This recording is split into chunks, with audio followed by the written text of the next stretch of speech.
നാട്ടിൽ 10,000 ആളുണ്ടെങ്കിൽ അതിൽ 2,000 ആളുകൾക്ക് മാനസികമായി ജനങ്ങളെ ഉൾക്കൊള്ളാൻ കഴിയാത്ത, ആരെയും സ്നേഹിക്കാൻ കഴിയാത്ത, ആരോടും വെറുപ്പ് തോന്നുന്ന ഒരു മനസ്സാണ് വരുന്നത് എന്ന് ശാസ്ത്രലോകം കണ്ടെത്തിക്കൊണ്ടിരിക്കുമ്പോ നൂറ്റാണ്ടുകൾക്ക് മുമ്പ് അല്ലാഹുവിന്റെ റസൂൽ നബി മുഹമ്മദ് മുസ്തഫ സല്ലല്ലാഹു അലൈഹി വസല്ലമ തങ്ങൾ പറഞ്ഞു, എന്റെ പ്രിയപ്പെട്ട വിശ്വാസികളെ, അല്ലാഹുവിന്റെ നോട്ടസ്ഥലം എന്ന് പറയുന്നത് റമളാൻ മാസത്തിൽ കാസർഗോഡ് ജില്ലയുടെ പള്ളിക്കകത്ത് നെറ്റിപ്പടം കൊണ്ടിടിച്ചിട്ട് പിറവുതിച്ചതുപോലെ നിറഞ്ഞു വരുന്ന നിസ്കാരത്തഴമ്പിലേക്കല്ല, പരിശുദ്ധ റമളാൻ മാസത്തിൽ സഹോദരിമാരെ കഴുകി വൃത്തിയാക്കി തേച്ചെടുത്തു മിനുക്ക് വെച്ചെടുക്കുന്ന നിസ്കാരക്കുപ്പായത്തിലേക്കല്ല.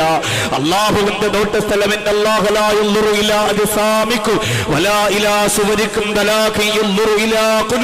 നിങ്ങളുടെ രൂപഭാവങ്ങളിലേക്കല്ല, നിങ്ങളുടെ പള്ളികളുടെ ഭംഗിയിലേക്കല്ല, നിങ്ങളുടെ മുസല്ലയാകുന്ന ദുബായിൽ നിന്ന് കൊണ്ടുവന്ന പള്ളിക്കകത്ത് മനോഹാരിത നിറഞ്ഞു തുളുമ്പുന്ന കാർപ്പറ്റുകളിലേക്കല്ല. അല്ലാഹുവിന്റെ റസൂൽ പറയുന്നു, ഇലാ ഖുലൂബിക്കും, നിങ്ങളുടെ ഹൃദയങ്ങളിലേക്കാണ്. ആ ഹൃദയത്തിന് കേടുപാട് വന്നു പോയാൽ നിങ്ങളുടെ അമലുകൾ അല്ലാഹു സ്വീകരിക്കുന്നതല്ല. ആ ഹൃദയത്തിന് കേടുപാട് വന്നു പോയാൽ പരിശുദ്ധ റമളാനിന്റെ ഉള്ളറയിൽ ലൈലത്തുൽ ഖദറിന് വേണ്ടി പൊട്ടിക്കരഞ്ഞുകൊണ്ട് കൈനീട്ടിയ ഈതികാഫ് എന്ന കണ്ണീരൊഴുക്കിയ ഒരു ദിവസത്തിന്റെയും ആരാധനകളും അമലുകളും അല്ലാഹു സ്വീകരിക്കുന്നതല്ല എന്ന് പറഞ്ഞിട്ട് മുത്ത് റസൂൽ പറഞ്ഞു, അൽ മലികു ജുനൂദ് അൽ ഖൽബു മലികുൽ, ഹൃദയം എന്ന് പറയുന്നത് രാജാവാണ്. വലഹു ജുനൂദുൻ, അതിന് ഒരുപാട് സൈന്യങ്ങളുണ്ട്. ഫൈദാ സലഹൽ മലികു, രാജാവാകുന്ന ഹൃദയം നന്നായാൽ സലഹൽ ജുനൂദ് കുല്ലുഹു, രാജാവിന്റെ സൈന്യങ്ങൾ മുഴുവനും നന്നാവുന്നതാണ്. അല്ലാഹുവിന്റെ റസൂലിനോട് സഹാബികൾ ചോദിച്ചു, രാജാവിന്റെ സൈന്യങ്ങൾ എന്ന് പറഞ്ഞാൽ എന്താ? രാജാവിന്റെ സൈന്യങ്ങൾ എന്ന് പറഞ്ഞാൽ എന്തൊക്കെയാ? മുത്തായ തങ്ങൾ പറഞ്ഞു, വൽ ഉദുനാനി ഖംഹുൻ വൽ ഐനാനി വസലഹത്തുൻ വൽ ലിസാനു തർജുമാനി വൽ യദാനി ജനാഹാനി വൽരിജലാനി ബരീഹൻ. ഒരു രാജാവിന്റെ പരിചാരകനെ പോലെ ശരീരത്തിന്റെ അവയവങ്ങൾക്ക് ഓരോ ഡ്യൂട്ടി കൊടുക്കുന്നത് പോലെ അല്ലാഹുവിന്റെ റസൂൽ പറയുന്നു, കണ്ണുകൾക്ക്, കൈകൾക്ക്, കാലുകൾക്ക് പ്രത്യേകമായ ഓരോ ഡ്യൂട്ടികൾ ഞാൻ ഏൽപ്പിച്ചിരിക്കുന്നു എന്ന മുത്തായ തങ്ങൾ അല്ലാഹുവിന്റെ ഹബീബ് നബി മുഹമ്മദ് മുസ്തഫ സല്ലല്ലാഹു അലൈഹി വസല്ലമ തങ്ങൾ പറയുമ്പോ ഇസ്ലാമിക ചരിത്രത്തിലെ ഏറ്റവും വലിയ വിലപിടിപ്പുള്ള ഹദീസ് മുത്തായ തങ്ങൾ സമർപ്പിച്ചിട്ട് പ്രിയപ്പെട്ട സഹാബത്തിനോട് പറഞ്ഞു കൊടുത്തതാ, മനസ്സിന് കേടുപാട് വരാതെ, മനസ്സിന് പ്രയാസം വരാതെ, മനസ്സിന് സങ്കടം വരാതെ, മനസ്സിന്റെ അകത്ത് ദുഷ്ടത്തരങ്ങൾ കടന്നു വരാതെ നന്മയുള്ള മനസ്സുമായിട്ട് നിങ്ങൾ കടന്നു വരുമ്പോൾ മാത്രമേ നമുക്ക് വിജയിക്കുവാൻ സാധിക്കുകയുള്ളൂ. ആ ഒരു നന്മയുള്ള മനസ്സിന് വേണ്ടിയിട്ടാണ് നൂറ്റാണ്ട് 14 മുമ്പ് പൊട്ടിത്തകർന്ന വാളുകയിൽ പിടിച്ചുകൊണ്ട് ഒട്ടിയ വയറിലേക്ക് വല്ലാതെ വിശപ്പ് സഹിക്കുമ്പോഴും അല്ലാഹു അക്ബർ എന്ന് പറയുന്ന പ്രിയപ്പെട്ട സഹാബികൾ ഏറ്റവും അധികം വിശപ്പടക്കിയ തൗഹീദിന്റെ വിപ്ലവത്തിന്റെ മന്ത്രവുമായി അല്ലാഹുവിന്റെ ബദറിൽ പ്രിയപ്പെട്ട സഹാബികൾ കടന്നു വന്നപ്പോ 313 പട്ടിണി പാവങ്ങളായ പാവപ്പെട്ട അസ്ഹാബുൽ ബദർ പൊട്ടിക്കരന്നുകൊണ്ട് തക്ബീർ വിളിച്ചുകൊണ്ട് അല്ലാഹുവിന്റെ റസൂൽ നബി മുഹമ്മദ് മുസ്തഫ സല്ലല്ലാഹു അലൈഹി വസല്ലമ തങ്ങളുടെ പിന്നിൽ അണിനിരന്നുകൊണ്ട് പോരാടുമ്പോൾ അവർക്ക് വിജയം കിട്ടിയത് വസ്ത്രത്തെ ഭംഗിയാക്കിയത് കൊണ്ടല്ല, ശരീരത്തെ മെച്ചപ്പെടുത്തിയത് കൊണ്ടല്ല, മറിച്ച്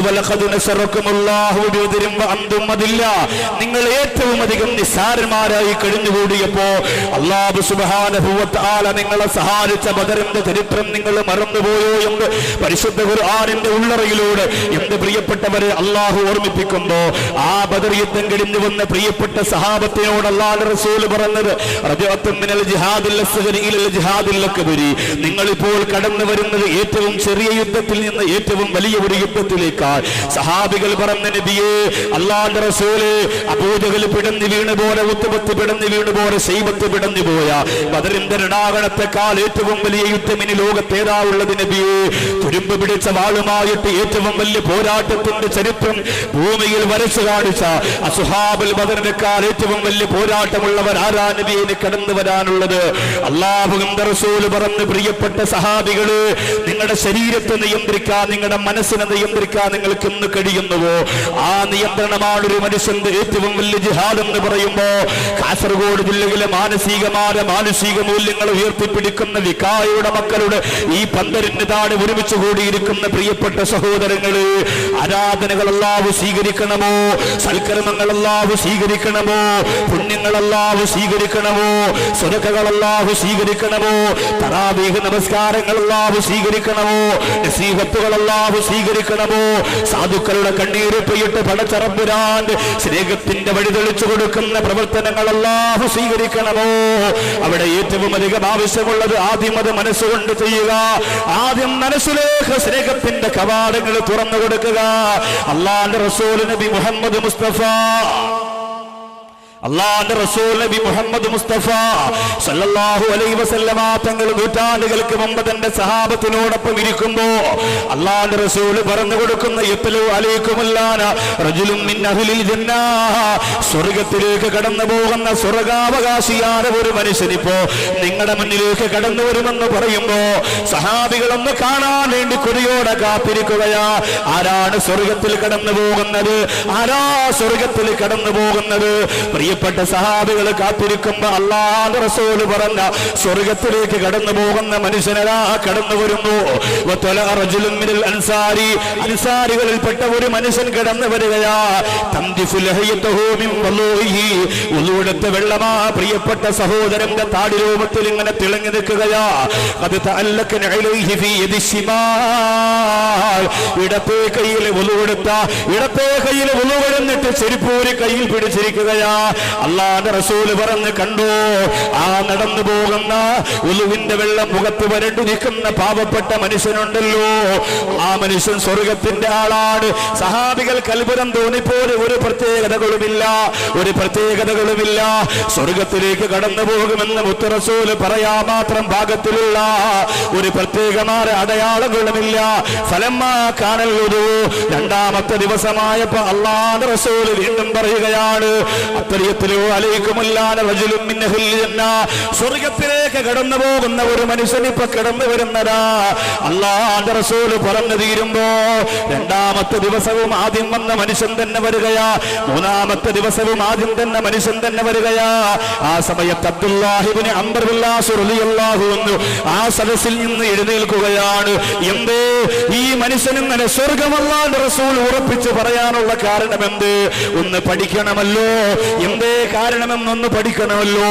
ആ സഹോദരൻ ബഹുമാനപ്പെട്ട Abdullahi ibn Amr bin Aas റളിയല്ലാഹു അൻഹു ഈ പ്രിയപ്പെട്ട സ്വഹാബിയുടെ ഭവനത്തിലേക്ക് പോകുകയാണ്. 3 ദിവസം വരെ എനിക്ക് വീട്ടിലേക്ക് പോകാൻ കഴിയില്ല, അങ്ങയോടൊപ്പം ഇരുന്നു കൊണ്ട് എനിക്ക് താമസിക്കാൻ സൗകര്യം തരണമെന്ന് പറയുമോ? 3 ദിവസം ഈ പ്രിയപ്പെട്ട സ്വർഗത്തിലാണെന്ന് അല്ലാഹുവിന്റെ റസൂൽ പറഞ്ഞ സഹാബി അബ്ദുല്ലാഹി റളിയല്ലാഹു അൻഹു ഒരു താമസിക്കാനുള്ള സൗകര്യം കൊടുക്കുകയാണ്. 3 ദിവസം അവിടെ താമസിക്കുകയാണ്. അത് കഴിഞ്ഞപ്പോ അംർ ബിൻ ആസ് റളിയല്ലാഹു അൻഹു സ്വർഗ്ഗത്തിലാണെന്ന് മുത്ത് റസൂൽ പറഞ്ഞ മനുഷ്യനോട് പറയുകയാണ്, ഞാനിവിടെ താമസിച്ചിരുന്നത് വെറുതെയല്ല, 3 ദിവസം ഞാൻ താമസിച്ചിരുന്നത് വെറുതെയല്ല. അല്ലാഹുവിന്റെ റസൂൽ നിങ്ങൾക്ക് സ്വർഗ്ഗമെന്ന് പറഞ്ഞപ്പോ പാതിരാ സമയത്ത് നിങ്ങൾ ചെയ്യുന്ന ഇബാദത്തിന്റെ കണക്ക് നോക്കാൻ കടന്നു വന്നതാ. പാതിരാ സമയത്ത് നിങ്ങൾ ചെയ്യുന്ന നമസ്കാരത്തിന്റെ കണക്ക് നോക്കാൻ കടന്നു വന്നതാ. ആ സമയത്ത് Abdullahi ibn Amr bin Aas റളിയല്ലാഹു അൻഹുവിനോട് പറയുന്നു, നിങ്ങളൊക്കെ ചെയ്യുന്ന അമലുകൾ മാത്രമേ ഇരിക്കുമുള്ളൂ. ഫലം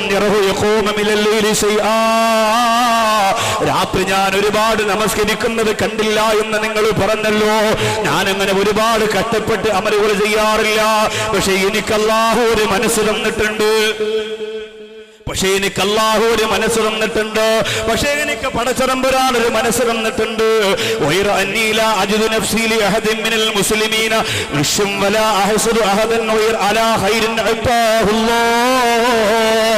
ലോകത്തൊരാളോടും എനിക്ക് അസൂയയില്ല, ലോകത്തൊരാളോടും എനിക്ക് വെറുപ്പില്ല, ലോകത്തൊരാളോട് പേരിലും എനിക്ക് അഹങ്കാരമില്ല, ആരോടും എനിക്ക് മുഷിപ്പില്ല, ആരോടും എനിക്ക് വെറുപ്പില്ല. എല്ലാവരോടും എനിക്ക് വല്ലാത്ത സ്നേഹമാണ്, എല്ലാവരോടും എനിക്ക് വല്ലാത്ത ഇഷ്ടമാണ്.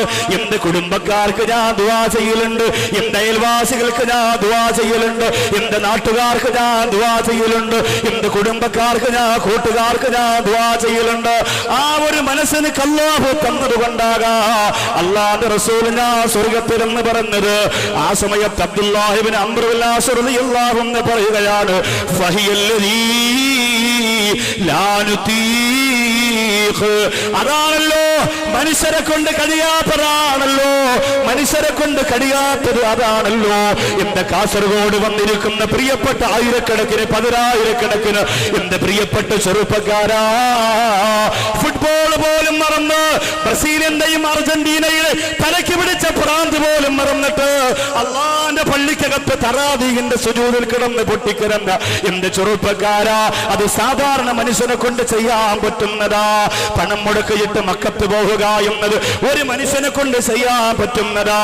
നൂറുകണക്കാറ് യതീമക്കളെ കാസർഗോഡ് ജില്ലയിൽ അൽഹംദുലില്ലാഹ് എത്രയോ പാവപ്പെട്ട പെൺകുട്ടികളെ കെട്ടിച്ചു വിടുകയാണ്. അള്ളാഹു നിലനിർത്തട്ടെ, അള്ളാഹു വളർത്തട്ടെ, അള്ളാഹു അനുഗ്രഹിക്കട്ടെ. പക്ഷെ അതൊക്കെ എല്ലാവരെ കൊണ്ട് ചെയ്യാൻ പറ്റുന്നതാ. പള്ളി വെച്ച് കൊടുക്കുക, യതീംഖാനകൾക്ക് ക്യാൻറ്റീൻ കെട്ടിക്കൊടുക്കുക, ഹിഫ്ദുൽ ഖുർആൻ കോളേജ് കെട്ടുക, അതെല്ലാം എല്ലാവർക്കും ചെയ്യാൻ പറ്റുന്നതാ. ഈ ഒരു കാര്യമുണ്ടല്ലോ, അള്ളാഹുവിന്റെ ഇഷ്ടമുള്ളവർക്കല്ലാതെ ചെയ്യാൻ കഴിയില്ല. ലോകത്തൊരാളോടും വെറുപ്പില്ലാത്ത മനസ്സുണ്ടല്ലോ, ആരോടും മത്സരമില്ലാത്ത മനസ്സുണ്ടല്ലോ, അസൂയയില്ലാത്ത മനസ്സുണ്ടല്ലോ, വെറുപ്പില്ലാത്ത മനസ്സുണ്ടല്ലോ.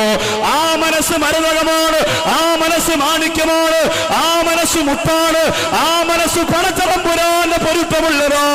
മദീനയുടെ രാജാവിന്റെ ചുണ്ടുകൾ ആ മനസ്സിന് 1000 ചുടുചുംബനങ്ങൾ കൊടുത്തുകൊണ്ടിരിക്കുകയാ. അങ്ങനെ മനസ്സുള്ള എത്ര പേരാണ് ഈ സ്വർഗത്തിന്റെ പന്തലിന് ചാരയുള്ളതെന്ന് എനിക്കറിയില്ല. അങ്ങനെ മനസ്സുള്ള എത്ര ആളുകളാണ് ഈ സ്വർഗത്തിന്റെ വേദിയിൽ വന്നതെന്ന് എനിക്കറിയില്ല. നമ്മുടെ നമസ്കാരങ്ങൾ വലിച്ചെറിയുന്നതിനാ മനസ്സിന്റെ ദുഷ്ടത്തരം ഒരു കാരണമാണെങ്കിൽ എന്റെ പ്രിയമുള്ളവരെ മടങ്ങി വന്നു, എന്റെ പ്രിയമുള്ളവരെ മടങ്ങി വന്നു. മഹാനായ ഇമാമുന ഗസാലി റളിയല്ലാഹു അൻഹു പറയുന്നു, ഇഹ്യാ ഉലൂമുദ്ദീനിൽ മനസ്സിന്റെ അവസ്ഥകൾ 7 തരത്തിലാ. മനസ്സിന്റെ അവസ്ഥകൾ 7 തരത്തിലാ. അമ്മാറ, ലവ്വാമ, മുൽഹിമ, മുത്മഇന്ന, റാളിയ, മർളിയ, കാമില എന്ന് തസവുഫിന്റെ ആദ്യ പാഠങ്ങൾ പഠിക്കുന്ന പ്രിയപ്പെട്ട അള്ളാഹുവിന്റെ പൊരുത്തത്തിലേക്ക് പോകുന്ന മഹത്തുക്കൾക്ക് ബഹുമാനപ്പെട്ട അബൂ ഹാമിദുൽ ഇമാമുന ഗസാലി റളിയല്ലാഹു അൻഹു പറഞ്ഞ 7 രീതിയിലാണ്. അതിൽ ഒന്നിനെ മാത്രം നമ്മൾ വിശദീകരിച്ചാൽ മതി. നഫ്സ് അമ്മാറ, ദുഷ്ടത്തരങ്ങൾ മാത്രം ചെയ്യാൻ പ്രേരിപ്പിക്കുന്ന മനസ്സ്. ചില ആളുകൾ അങ്ങനെയാണ്. എത്ര നമ്മുടെ മനസ്സിൽ പാഠം ഉൾക്കൊള്ളാൻ പറ്റുന്ന കാര്യങ്ങൾ ഉണ്ടായാലും നമ്മൾ പഠിക്കുകയില്ല. 3 മക്കൾ ഈ അടുത്ത സമയത്തല്ലേ കാസർഗോഡ് ജില്ലയിൽ വാഹനാപകടത്തിൽ മരണപ്പെട്ടത്. അള്ളാഹു ആ മക്കളുടെ മാതാപിതാക്കൾക്ക് സഹനശേഷിയും ക്ഷമയും കൊടുത്ത് അനുഗ്രഹിക്കട്ടെ. ദുബായിലെ ഔക്കാഫിന്റെ പ്രോഗ്രാമിന് ആ സ്ഥലത്തെത്തുമ്പോൾ ദുബായിയുടെ ഏറ്റവും വലിയ മൊബൈൽ കമ്പനി നടത്തുന്ന പ്രിയപ്പെട്ട സഹോദരന്റെ മകൻ കാസർഗോഡ് വാഹനാപകടത്തിൽ മരണപ്പെട്ടു എന്നൊരു കത്തെഴുതി ആ പ്രസംഗ സ്റ്റേജിൽ തന്നു. അത്ഭുതം തോന്നിപ്പോയി. പരിശുദ്ധ റമദാനാണ്. പത്രങ്ങളിലൂടെ ഞാൻ കണ്ടു, മോർച്ചറിയുടെ മുറ്റത്ത് കാസർഗോഡ് ജില്ലയിലെ പ്രിയപ്പെട്ട സഹോദരങ്ങൾ കണ്ണീര് തുളുമ്പിയിട്ട് ആ മയ്യത്തേറ്റുവാങ്ങാൻ കാത്തിരിക്കുന്ന രംഗം.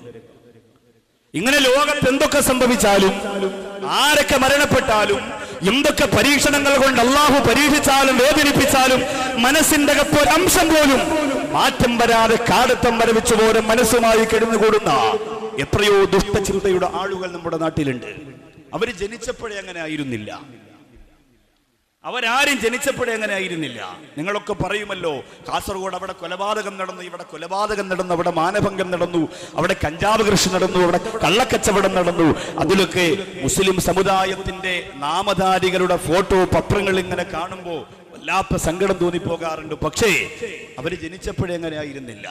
ഉമ്മയുടെ ഉദരത്തിനകത്ത് നിന്ന് പുറത്തേക്ക് വരുമ്പോഴേ ആ പ്രിയപ്പെട്ട മക്കൾ ആ സ്വഭാവ രീതിയുടെ ഉടമസ്ഥരായിരുന്നില്ല. മറിച്ച് എപ്പോഴാണ് അവർക്ക് അങ്ങനെ സംഭവിച്ചു പോയത്? പിറന്നു വീണ ഉടൻ അവരുടെ മനസ്സിലേക്ക് അത് വെച്ചു കൊടുക്കാൻ വേണ്ടി ശപിക്കപ്പെട്ടവനായ ഇബ്ലീസ് ലഅനത്തുല്ലാഹിലേക്ക് കടന്നു വരികയാണ്. പിറന്നു വീഴുമ്പോ എല്ലാവരും നല്ല പ്രകൃതത്തിലാണ്. കുല്ലു മൗലൂദിൻ യൂലദു അലൽ ഫിത്ര, എല്ലാ മക്കളും പിറന്നു വീഴുന്നത് ശുദ്ധ പ്രകൃതത്തിലാണ്. അല്ലാഹുവിന്റെ റസൂൽ പറയുന്നു, മാ മിൻ ബനി ആദമ മൗലൂദിൻ ഇല്ലാ യമുസ്സുഹു ശൈത്താനു ഹീന യൂലദു ഫയസ്തഹില്ലു സാരിഹം മിൻ മസ്സി ശൈത്താൻ. ലോകത്തൊരു കുഞ്ഞ് പിറന്നു വീണാൽ ആ കുഞ്ഞ് ആദ്യമായി പൊട്ടിക്കരയുന്നത് എന്തിനെന്നറിയോ? ആദ്യമായി പൊട്ടിക്കരയുന്നത് എന്തിനെന്നറിയോ? ഉമ്മയുടെ ഉദരത്തിനകത്തിരുന്ന് പുറത്തേക്ക് വന്ന് ദുനിയാവിന്റെ വെളിച്ചം കണ്ട് ഭയന്നിട്ടല്ല. ഉമ്മയുടെ ഉദരത്തിനകത്തിരുന്ന് പുറത്തേക്ക് വന്ന് ഹോസ്പിറ്റലിന്റെ അകത്ത് അവസ്ഥ കണ്ടിട്ട് നിലവിളിച്ചിട്ട് ഭയപ്പെട്ടിട്ടല്ല. അല്ലാഹുവിന്റെ റസൂൽ പറയുന്നു, വയസ്തഹില്ലു സാരിഹൽ മിൻ മസ്സി ശൈത്താൻ, ശൈത്താന്റെ സ്പർശനം കൊണ്ട് അത് ഭയന്നിട്ട് നിലവിളിക്കുമെന്ന് മുത്തേ നബി മുഹമ്മദ് മുസ്തഫ. ശൈത്താന്റെ സ്പർശനം ഒരു കുഞ്ഞിന് നിൽക്കുകയാണ്. പ്രസവിച്ച പ്രസവിച്ച ഉടനെ കാസർഗോഡ് ജില്ലയിലെ എന്റെ പ്രിയപ്പെട്ട ആയിഷമാര്, റംലമാര്, സഫിയമാര്, ഫാത്തിമമാര് പ്രസവിക്കുമ്പോ ആ പ്രിയപ്പെട്ട കുഞ്ഞ് പിറന്നു വീണ ഉടനെ പൊട്ടിക്കരയുന്നത് എന്തിനെന്നറിയോ?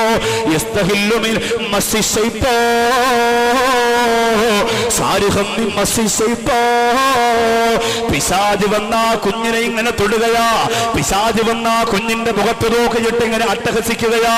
കടന്നുവാടാ, കടന്നുവാടാ, കള്ളുകുടിക്കാനും പെണ്ണ് പിടിക്കാനും ഹറാമിയത്തുകൾ ചെയ്യാനും എനിക്ക് കാസർഗോഡ് ഒരാൾ കൂടിയാകില്ലോ എന്ന് പറഞ്ഞുകൊണ്ട് പിശാച് അട്ടഹസിക്കുമ്പോഴാണ് ആ കുഞ്ഞ് കണ്ടു ഭയന്ന് നിലവിളിക്കുന്നതെന്ന് മുത്തുനബി മുഹമ്മദ് മുസ്തഫ സല്ലല്ലാഹു അലൈഹി വസല്ലമ തങ്ങൾ പറഞ്ഞിട്ട് പറയുകയാ, ലോകത്ത് 2 മക്കളെ പിശാച് തൊട്ടിട്ടില്ല. ലോകത്ത് 2 മക്കൾ പ്രസവിച്ചു വീണപ്പോ പിശാച് അങ്ങനെ തൊട്ടിട്ടില്ലെന്ന് റൂഹി ഫിദാ നബി മുഹമ്മദ് മുസ്തഫ. 2 മക്കളെ പിശാച് അങ്ങനെ തൊട്ടിട്ടില്ല. എല്ലാ മക്കളെയും പിശാച് ഇങ്ങനെ സ്പർശിക്കുകയും അവരുടെ മുന്നിൽ അട്ടഹസിക്കുകയും ചെയ്യുമ്പോ ആ മക്കൾ ഇങ്ങനെ നിലവിളിക്കും. പക്ഷേ അല്ലാഹുവിന്റെ റസൂൽ പറയുന്നു 2 പേരെ പിശാച് അങ്ങനെ തൊട്ടിട്ടില്ല. ആരാണ് ആ 2 പേരെന്നറിയോ? അറിയോ? മറിയം വബിനിഹാ, മറിയം ബീവി റളിയല്ലാഹു അൻഹ. മറിയം ബീവി റളിയല്ലാഹു അൻഹ ജനിച്ചപ്പോ ഇബ്ലീസ് ലഅനത്തുല്ലാഹി അലൈഹി ഒന്ന് സ്പർശിക്കാൻ സാധിച്ചില്ല. വബിനിഹാ, മറിയം ബീവിയുടെ മകനാരാ? റൂഹുല്ലാഹി ഈസാ നബി അലൈഹിസ്സലാം. ഈസാ നബി ജനിച്ചപ്പോഴും ഇബ്ലീസിൽ അങ്ങനെ തൊടാൻ സാധിച്ചില്ല. എന്തേ കാരണം? മറിയം ബീവിയുടെ ഉമ്മയാരാ? ഇന്ന് നമ്മുടെ ഉമ്മമാരെ തന്നെ അറിയണമെങ്കിൽ നെറ്റ് സെർച്ച് ചെയ്ത് നോക്കണം. ആ കാലോ മറിയം ബീവിയുടെ ഉമ്മയാരാ? ഉമ്മുഹാ ഹന്ന, ഹന്നത്തു ബീവി റളിയല്ലാഹു അൻഹയാണ് മറിയം ബീവിയുടെ ഉമ്മ. മറിയം ബീവി പ്രസവിക്കുന്ന സമയത്ത് ഹന്നത്തു ബീവി ഒരു ദുആ ചെയ്തിരുന്നു. ആ ദുആ നിങ്ങൾ ആരെങ്കിലും നിങ്ങളുടെ മക്കളുടെ ജനിച്ച ഉടനെ മക്കളുടെ വലത്തേ ചെവിയിൽ ബാങ്ക് വിളിച്ചതിന് ശേഷം ഈ ദുആ നിങ്ങൾ ചൊല്ലിക്കൊടുത്താൽ അല്ലാഹുവിന്റെ റസൂൽ പറയുകയാണ്, നിങ്ങളുടെ മക്കളെയും ആ പിശാച് തൊടുകയില്ല. നിങ്ങളുടെ മക്കളെയും ആ പിശാച് തൊടുകയില്ല. പഠിച്ചോ, ഗർഭവതികളായ സഹോദരിമാരുണ്ടെങ്കിൽ എഴുതി വെച്ചോ. ഭാര്യമാര് ഗർഭവതികളാണെങ്കിൽ എന്റെ ചെറുപ്പക്കാര് പഠിച്ചു വെച്ചോ.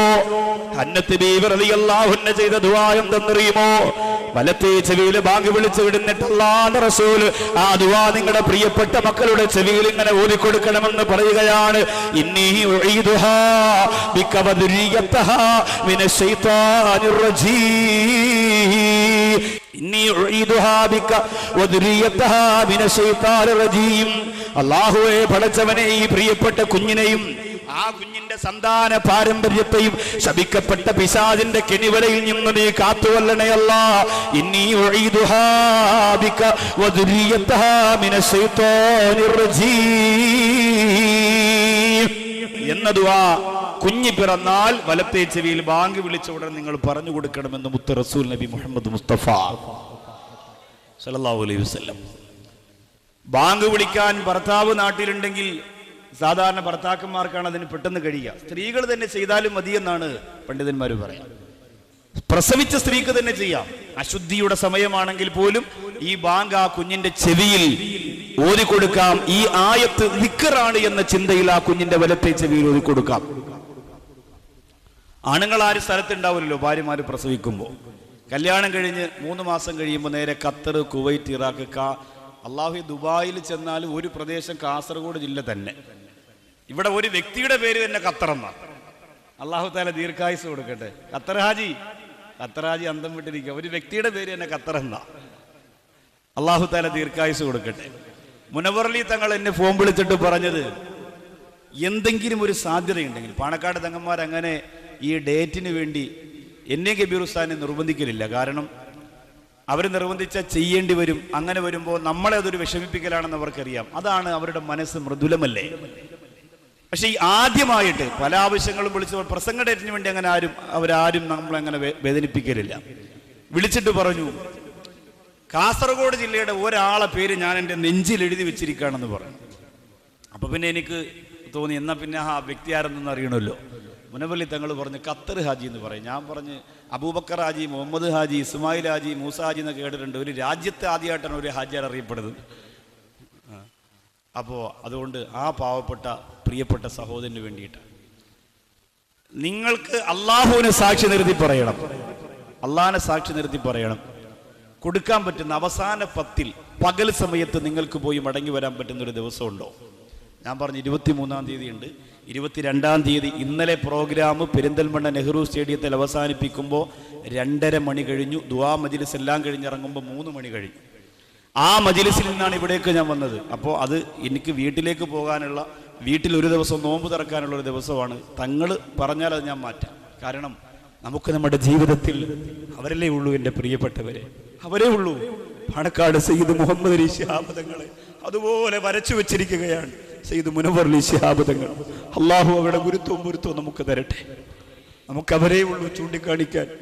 നമ്മുടെ നേതാവായി, നമ്മുടെ ആഗ്രഹമായി, നമ്മുടെ ആശയായി, നമ്മുടെ ആവേശമായി നമുക്ക് അവർ മാത്രമേ ഉള്ളൂ. അള്ളാഹു അവരുടെ ഗുരുത്വവും പൊരുത്തവും നമുക്ക് തരട്ടെ. രാഷ്ട്രീയത്തിന് വേണ്ടി മാത്രം പാണക്കാട് കുടുംബത്തെ സ്നേഹിക്കുന്നവരുണ്ടെങ്കിൽ നിങ്ങൾക്കൊരു വലിയ അപകടം വരാനുണ്ട് എന്ന് ഞാൻ ഓർമ്മപ്പെടുത്താണ്. അതിനുവേണ്ടി മാത്രം നിങ്ങൾ സ്നേഹിക്കരുത്. ലീഗുകാർക്ക് പാണക്കാട് കുടുംബത്തിനോട് വല്ലാത്ത സ്നേഹമാണ്. ആ സ്നേഹം അല്ലാഹു അധികരിപ്പിച്ചു തരട്ടെ. പക്ഷേ രാഷ്ട്രീയ പ്രവർത്തനത്തിന് വേണ്ടി മാത്രം ആ കുടുംബത്തെ നിങ്ങൾ സ്നേഹിക്കരുത്. അവര് അഹ്ലു ബൈത്തിന്റെ മാണിക്യമുത്തുകളാണ്. അവരെ ലോകത്തുള്ള സർവ്വ സുന്നത്ത് ജമാഅത്തുകാരും ഇഷ്ടപ്പെടണം. സംഘടന വ്യത്യസ്തമില്ലാതെ സ്നേഹിക്കണം. എങ്കിലേ അള്ളാന്റെ ഹബീബിന്റെ പൊരുത്തം ഉണ്ടാവൂ. ഒരു പൊരുത്തക്കേട് അവരെ കുറിച്ച് പറഞ്ഞാൽ തകർന്നു പോകും. അള്ളാഹു കാത്തിരക്ഷിക്കട്ടെ. അടുത്തൊരു പ്രിയപ്പെട്ട ചെറുപ്പക്കാരൻ ഒരു മൊബൈൽ കാണിച്ചിട്ട് എന്നോട് പറഞ്ഞ് എൻ്റെ മനസ്സിൽ വല്ലാത്ത നീറ്റലുണ്ടാക്കിയ സംഭവമാണ്. പാണക്കാട് കുടുംബത്തിലെ 5 സയ്യിദന്മാരെ, അമീദ് അലി ശിഹാബ് തങ്ങൾ ഉൾപ്പെടെ, മുനവ്വർ അലി ശിഹാബ് തങ്ങൾ ഉൾപ്പെടെ 5 സയ്യിദന്മാരുടെ ഫോട്ടോ കൊടുത്തിട്ട് അതിന് താഴെ 5 പറയാൻ പാടില്ലാത്തതാണ്, പേടിയാണ്, എങ്കിലും നിങ്ങൾ ശ്രദ്ധിക്കാൻ വേണ്ടി പറയുന്നു, 5 പന്നികളുടെ ഫോട്ടോ കൊടുത്തിരിക്കുകയാണ്. അല്ലാഹു കാത്തിരക്ഷിക്കട്ടെ, അല്ലാഹു കാത്തിരക്ഷിക്കട്ടെ, അല്ലാഹു കാത്തിരക്ഷിക്കട്ടെ. എന്നിട്ട് അതിന്റെ താഴെ എഴുതിയിരുന്ന ഡയലോഗ് എന്തെന്നറിയോ? കമന്റ് എഴുതാൻ ചെറുപ്പക്കാർക്ക് ഫേസ്ബുക്കിന്റെ ഒരു അംശം കിട്ടിയാൽ മതിയല്ലോ, ഒരു ഫോട്ടോ കിട്ടിയാൽ മതിയല്ലോ. ഇതാരുടേതാണ്, ഏത് ഷെയ്ഖിൻ്റെതാണ്, ഏത് പണ്ഡിതന്റെതാണ്, ഏത് സയ്യിദിന്റെതാണ് നോക്കാൻ നമുക്ക് നേരമില്ലല്ലോ. അതിന്റെ ആവശ്യം നമുക്കില്ലല്ലോ. ഇങ്ങനെ കമന്റ് എഴുതി വിടുന്നു. ലോകം മുഴുവനും കോടിക്കണക്കിന് ജനങ്ങൾ തൽക്ഷണം അത് കണ്ടുകൊണ്ടിരിക്കുന്നു. അതിന്റെ താഴെ എഴുതി എന്തെന്നറിയോ? ഒരു കുരുത്തം കെട്ടവൻ. ഈ 2 പേർക്കും കേരളത്തിൽ ഒരേ ജോലിയാണത്രേ. അള്ളാഹു നമ്മയൊക്കെ കാത്തിരക്ഷിക്കട്ടെ. അവൻ ആരുടെ അടുത്ത് പോയി പൊരുത്തം ചോദിക്കും? അവൻ ആരുടെ കാലുകഴുകി കുടിക്കും? അവൻ ആരുടെ പൊരുത്തത്തിന് വേണ്ടിയായി ഇബാദത്ത് ചെയ്യുന്നത്? അവനെന്തിനാണ് മുസ്ലിം എന്ന പേര്? അവനെന്തിനാണ് നിസ്കാരത്തഴമ്പ്? അവനെന്തിനാണ് റമദാൻ? അവനെന്തിനാണ് ലൈലത്തുൽ ഖദർ? അള്ളാഹു അങ്ങനെയുള്ള വിഭാഗത്ത് തൊട്ട് നമ്മെ കാത്തിരക്ഷിക്കട്ടെ. അതുകൊണ്ട് സൂക്ഷിച്ചോ, ഇതൊരു ഓർമ്മപ്പെടുത്തലാണ്. ഒരിക്കലും പറ്റാത്ത കണ്ണീര് അവസാനം വറ്റുന്ന ഒരു ലോകമുണ്ട്. കണ്ണീര് വറ്റികിട്ടി രക്തം വരുന്ന ഒരു ലോകമുണ്ട്, മറക്കരുത്. അള്ളാഹു അഹ്ലു ബൈത്തിനെ ആദരിക്കാൻ, അത് എവിടെയുള്ളവരാകട്ടെ, പാണക്കാട് കുടുംബമാകട്ടെ, കുമ്പോൾ തങ്ങന്മാരാകട്ടെ, ഇവിടെ ഇരിക്കുന്ന പ്രിയപ്പെട്ട സയ്യിദന്മാരാകട്ടെ, ആരാണെങ്കിലും ഒരനാദരവ് നമ്മൾ കാണിക്കാൻ. അവരെന്തും ചെയ്യട്ടെ, അതാണ് അഹ്ലു ബൈത്ത്. അവരെന്തും ചെയ്യട്ടെ. ചില സയ്യിദന്മാര് സിഗരറ്റ് വലിക്കും, ചില സയ്യിദന്മാര് ദാടി വെക്കില്ല, ചിലര് തൊപ്പി വെക്കില്ല. അവരെന്തു ചെയ്യട്ടെ. അവരെ പഠിപ്പിക്കാനും അവരെ അളക്കാനും അവർക്ക് മീറ്റർ വെക്കാനും നമ്മൾ നിൽക്കരുത്. നമുക്ക് ഒന്നുമില്ല എടുത്തു കാണിക്കാൻ. നമ്മൾ ജാഹിലീങ്ങളാണ്, പടിജാഹിലീങ്ങളാണ്. അതുകൊണ്ട് അവരെന്തു ആവട്ടെ, നമ്മൾ അവരെ ബഹുമാനിക്കുക. തങ്ങൾ കുടുംബത്തിൽപ്പെട്ട ഒരു കുഞ്ഞു വന്നാൽ പോലും കണ്ണിയത്ത് ഉസ്താദ് സ്റ്റേജിൽ നിന്ന് എഴുന്നേറ്റ് നിൽക്കുമായിരുന്നു. തങ്ങളുടെ കുടുംബത്തിൽപ്പെട്ട 5 വയസ്സുള്ള ഒരു കുഞ്ഞ് സ്റ്റേജിലേക്ക് വന്നാൽ ബഹുമാനപ്പെട്ട കണ്ണിയത്ത് ഉസ്താദ് പ്രായാധിക്യത്തിലും രോഗാധിക്യത്തിലും വേദനയും വിഷമവും മറന്നുകൊണ്ട് എഴുന്നേറ്റ് നിന്ന് ആ കുഞ്ഞിനെ ബഹുമാനിച്ചിരുന്നത് മുത്ത് റസൂലിനോടുള്ള സ്നേഹമാണ്. അല്ലാഹു നമുക്ക് നിലനിർത്തി തരട്ടെ, അല്ലാഹു നമുക്ക് നിലനിർത്തി തരട്ടെ, അല്ലാഹു നമുക്ക് നിലനിർത്തി തരട്ടെ. അതുകൊണ്ട് പ്രിയപ്പെട്ടവരെ പറഞ്ഞു കൊടുക്കുക.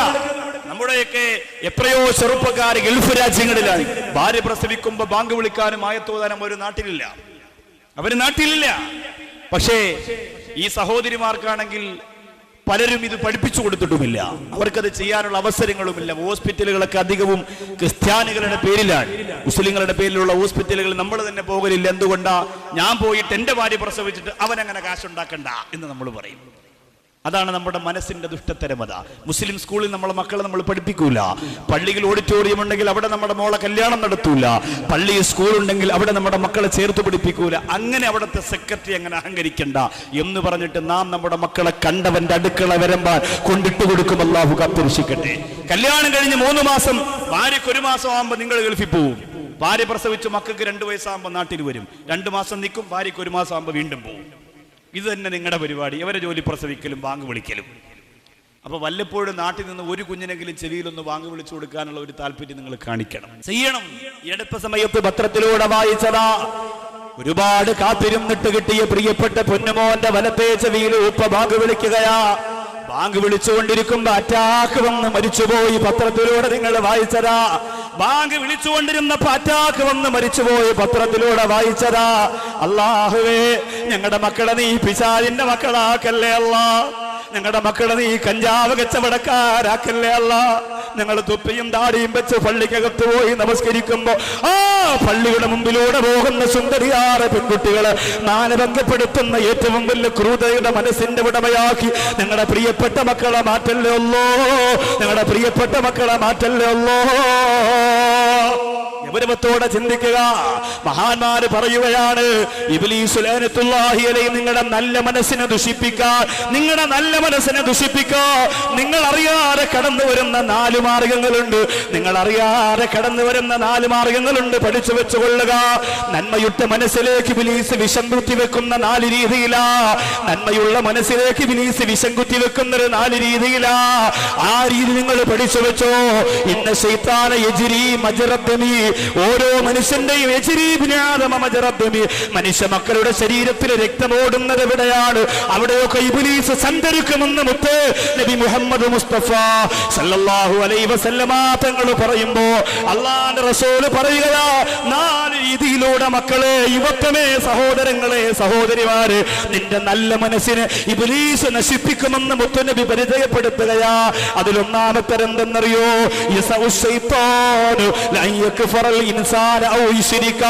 മനുഷ്യനറിയാതെ അല്ലാഹുവിന്റെ ശപിക്കപ്പെട്ടവനാണ് ഇബ്ലീസ്. മനുഷ്യനറിയാതെ അല്ലാഹുവിന്റെ തൗഹീദിൽ നിന്നവനെ വലിച്ചുകൊണ്ട് പോവുകയാ, ഹിദായത്തിൽ നിന്ന് വലിച്ചുകൊണ്ട് പോവുകയാ.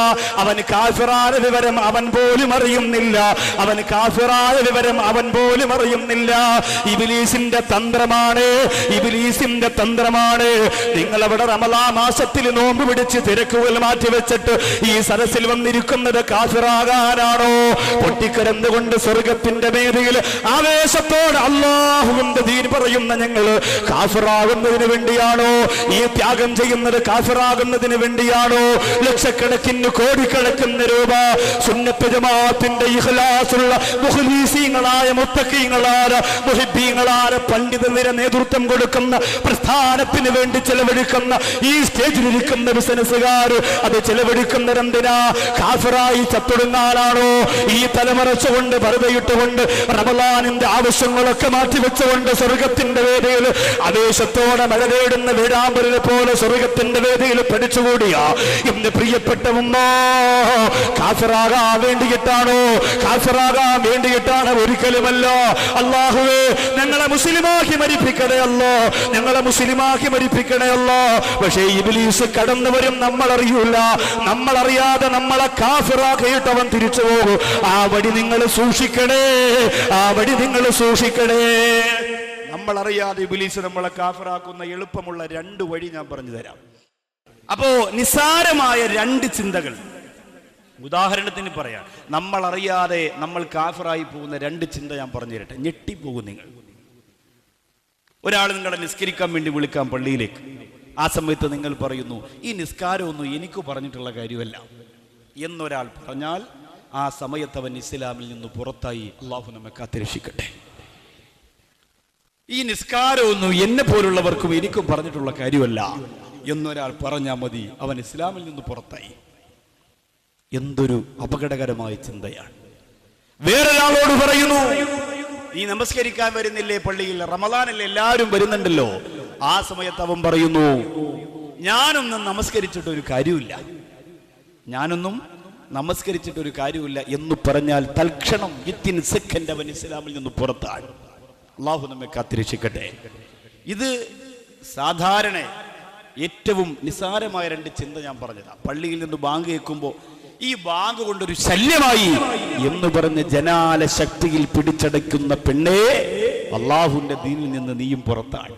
ഇത് ഇബ്ലീസ് ലഅനത്തുല്ലാഹി തന്ത്രപരമായി നമ്മുടെ മനസ്സിൽ കൊണ്ടുവരുന്ന ചില ചിന്തകളാ നമ്മൾ അറിയാതെ നമ്മളെ കാഫിറാക്കുക. അപ്പൊ നമ്മുടെ മനസ്സിൽ എന്ത് നന്മയുണ്ടെങ്കിലും അള്ളാഹു സ്വീകരിക്കൂല.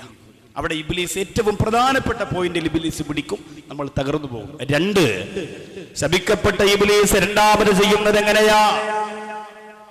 ആദ്യം നമസ്കാരങ്ങളെ കുറിച്ചുള്ള തമാശകൾ പറഞ്ഞിട്ട് നമ്മുടെ മനസ്സിൽ ഇപ്പോൾ ഈ റമളാനൊക്കെ വരുമ്പോൾ ഫേസ്ബുക്കിലും യൂട്യൂബിലും ഒക്കെ പ്രിയപ്പെട്ട ചെറുപ്പക്കാർ എഴുതിയിടുന്ന കുറെ നമസ്കാരത്തെ കുറിച്ചുള്ള ഡയലോഗുകളുണ്ട്. ഇപ്പൊ ഈ വർഷത്തെ റമളാൻ മാസം തുടങ്ങിയപ്പോൾ ഒരു മുക്രി പള്ളിയുടെ ചുവരിൽ എഴുതി വെച്ചിരുന്നതായിട്ട് ഫേസ്ബുക്കിലും വാട്സപ്പിലും ഒക്കെ ഇട്ടു. ഇന്ന് വാട്സപ്പ് എന്നൊക്കെ പറഞ്ഞാൽ ചെറുപ്പക്കാർക്ക് ഭയങ്കര ഉപ്പായക്കാരും ഉമ്മായക്കാരും ഒക്കെ സ്നേഹമാണ്. വാപ്പ മരിച്ചതുപോലും അവരെ വാട്സപ്പിലൂടെ ഉമ്മ എഴുതി അറിയിച്ചെങ്കിലേ അറിയുള്ളൂ. കാരണം എപ്പോഴും അതിലേക്ക് നോക്കിയിരിക്കുക, ലോകവുമായി ഒരു ബന്ധമില്ല. അപ്പൊ ഒരു മുക്രി ഇങ്ങനെ ബോർഡ് എഴുതി വെച്ചിരിക്കുന്നു, റമളാൻ മാസം സ്പെഷ്യലായി പള്ളിയിലേക്ക് വരുന്നവരെ, പണ്ട് വന്നുകൊണ്ടിരിക്കുന്നവർ റാഗിങ് ചെയ്യാൻ പാടില്ല. അതിങ്ങനെ വ്യാപകമായി പ്രചരിച്ചു. കഴിഞ്ഞ വർഷം ഇതുപോലെ പള്ളിയുടെ ഒരു ചുവരിൽ എഴുതി വെച്ചതായി മൊബൈലിൽ ഫോട്ടോ വന്നു. റമളാൻ കഴിഞ്ഞാലും ഒരു അറിയിപ്പ്, റമളാൻ കഴിഞ്ഞാലും പള്ളിയിൽ സുബഹി നമസ്കാരം ഉണ്ടായിരിക്കുന്നതാണ്. അപ്പൊ ഇതുപോലെ നമസ്കാരവുമായി ബന്ധപ്പെട്ട് നിസാരമായ ചർച്ചകൾ വരുമ്പോ ഈ ചർച്ചയിൽ ഈമാൻ നഷ്ടപ്പെടുന്ന ചർച്ച കടന്നു വരാൻ പാടില്ല. ഇബ്ലീസ് ഒന്നാമത് ശ്രമിക്കുന്നത് അതിനാൽ. രണ്ടാമത് നമ്മുടെ മനസ്സിനെ നശിപ്പിക്കാൻ ശ്രമിക്കുന്നത് എങ്ങനെയാണ്?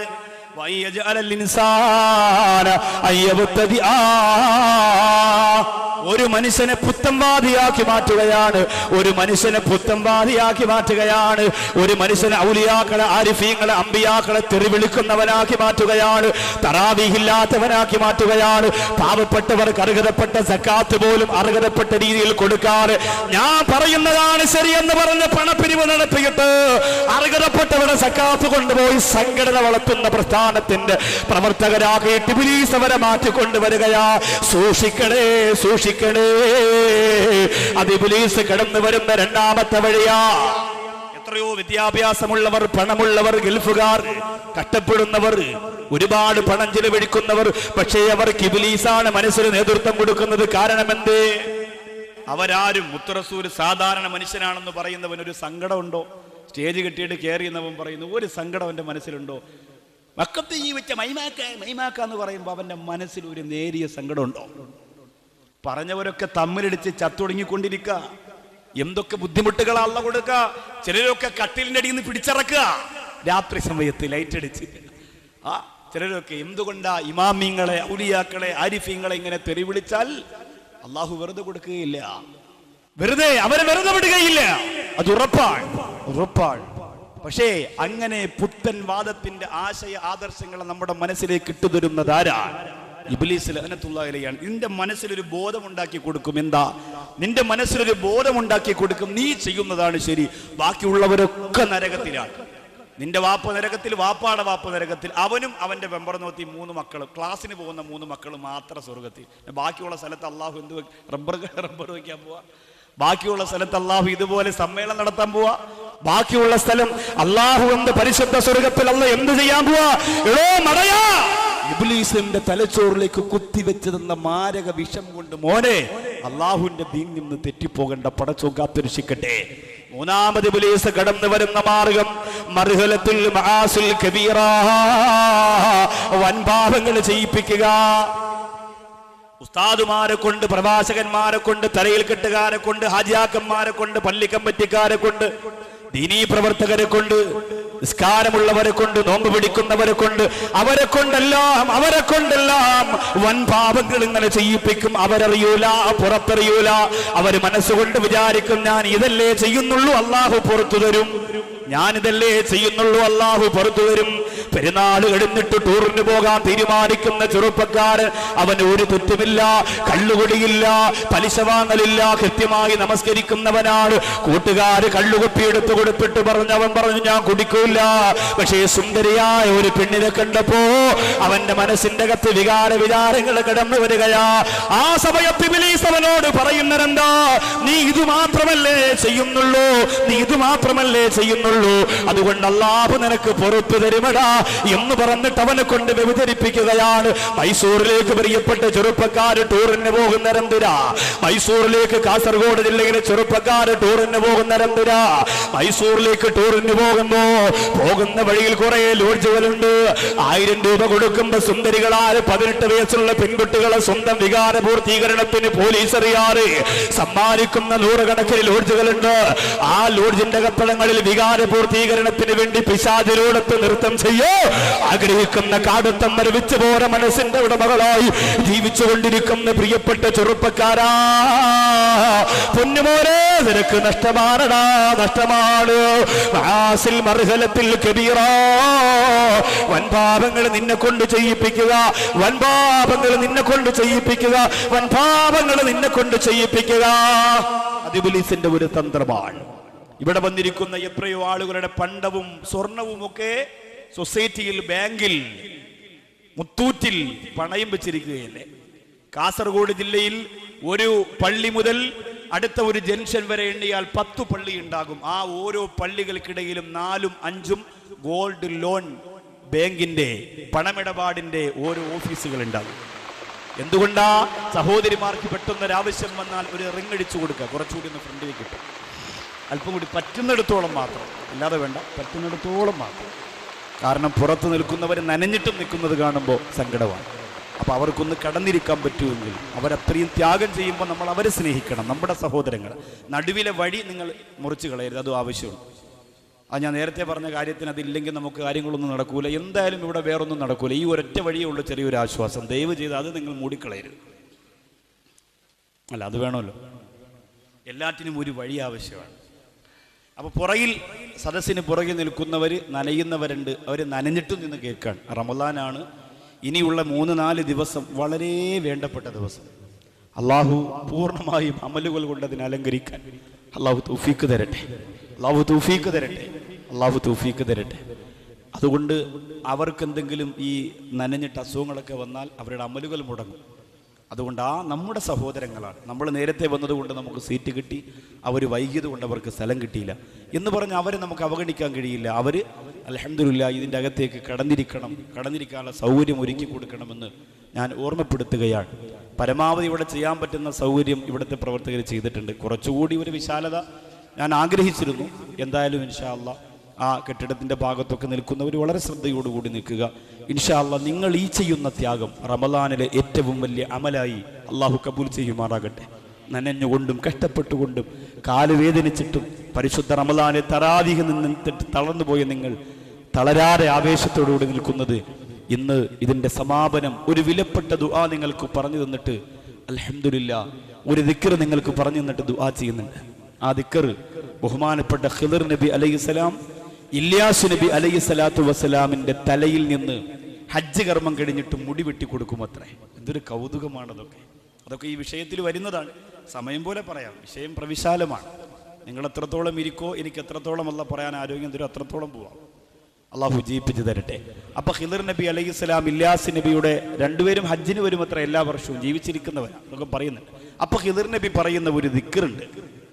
ആ ദിക്ർ നിങ്ങൾ രാവിലെയും വൈകുന്നേരവും പറഞ്ഞാൽ നിങ്ങൾക്ക് കിട്ടുന്ന പ്രതിഫലത്തെക്കുറിച്ച് അബ്ദുല്ലാഹി ഇബ്നു അബ്ബാസ് റളിയല്ലാഹു അൻഹു പറയുന്നുണ്ട്. ആ ദിക്ർ ഇന്ന് പഠിപ്പിച്ച ആ ദിക്ർ പറഞ്ഞിട്ട് ഇൻഷാ അല്ലാഹ് പരിശുദ്ധ ഖുർആനിലെ ഏറ്റവും വിലപ്പെട്ട ഒരു ആയത്ത് ഒരു ദിവസം 111 പ്രാവശ്യം ക്യാൻസർ വരരുത് അല്ലാ എന്ന് മനസ്സിൽ നിയ്യത്ത് ചെയ്തുകൊണ്ട് ഓതാനും പഠിച്ചിട്ട് നമ്മൾ ഇൻഷാ അല്ലാഹ് ഇന്ന് ഈ മജ്ലിസിൽ നിന്ന് പിരിയും. അല്ലാഹു റമദാനിൽ പഠിക്കുന്ന ആ ദിക്റും ആയത്തും ഒക്കെ ജീവിതത്തിലൂടെ കൊണ്ടു നടക്കാൻ അല്ലാഹു തൗഫീഖ് തരട്ടെ. അപ്പൊ നിസ്കാരമുള്ളവരാണ്, നോമ്പ് പിടിക്കുന്നവരാണ്, ഹജ്ജ് ചെയ്യുന്നവരാണ്, വർഷത്തിൽ 2-3 പ്രാവശ്യം ഉംറയ്ക്ക് പോകുന്നവരാണ്. പക്ഷേ ഭാര്യയുടെ താലിമാലയും സ്വർണ്ണാഭരണങ്ങളും മുഴുവനും സൊസൈറ്റിയിൽ പണയത്തിലിരിക്കുകയാണ്. ഒരു കാരണവശാലും ചെയ്യാൻ പാടില്ല.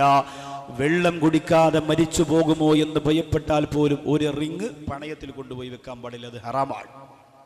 അപ്പോൾ ചെയ്തവരുണ്ടെങ്കിൽ ഈ റമളാൻ മാസത്തിൽ അള്ളാഹിനോട് പൊട്ടിക്കരഞ്ഞു പറഞ്ഞ് എത്രയും പെട്ടെന്ന് ഇതിനെ മടക്കിയെടുത്ത് ഇനി റൂഹ് പിരിഞ്ഞാലും ചെയ്യൂല, അല്ല കടം ചോദിക്കുക, കിട്ടുന്നെങ്കിൽ കിട്ടട്ടെ. അപ്പൊ വൻപാപങ്ങളെ ചെയ്യിപ്പിക്കുക.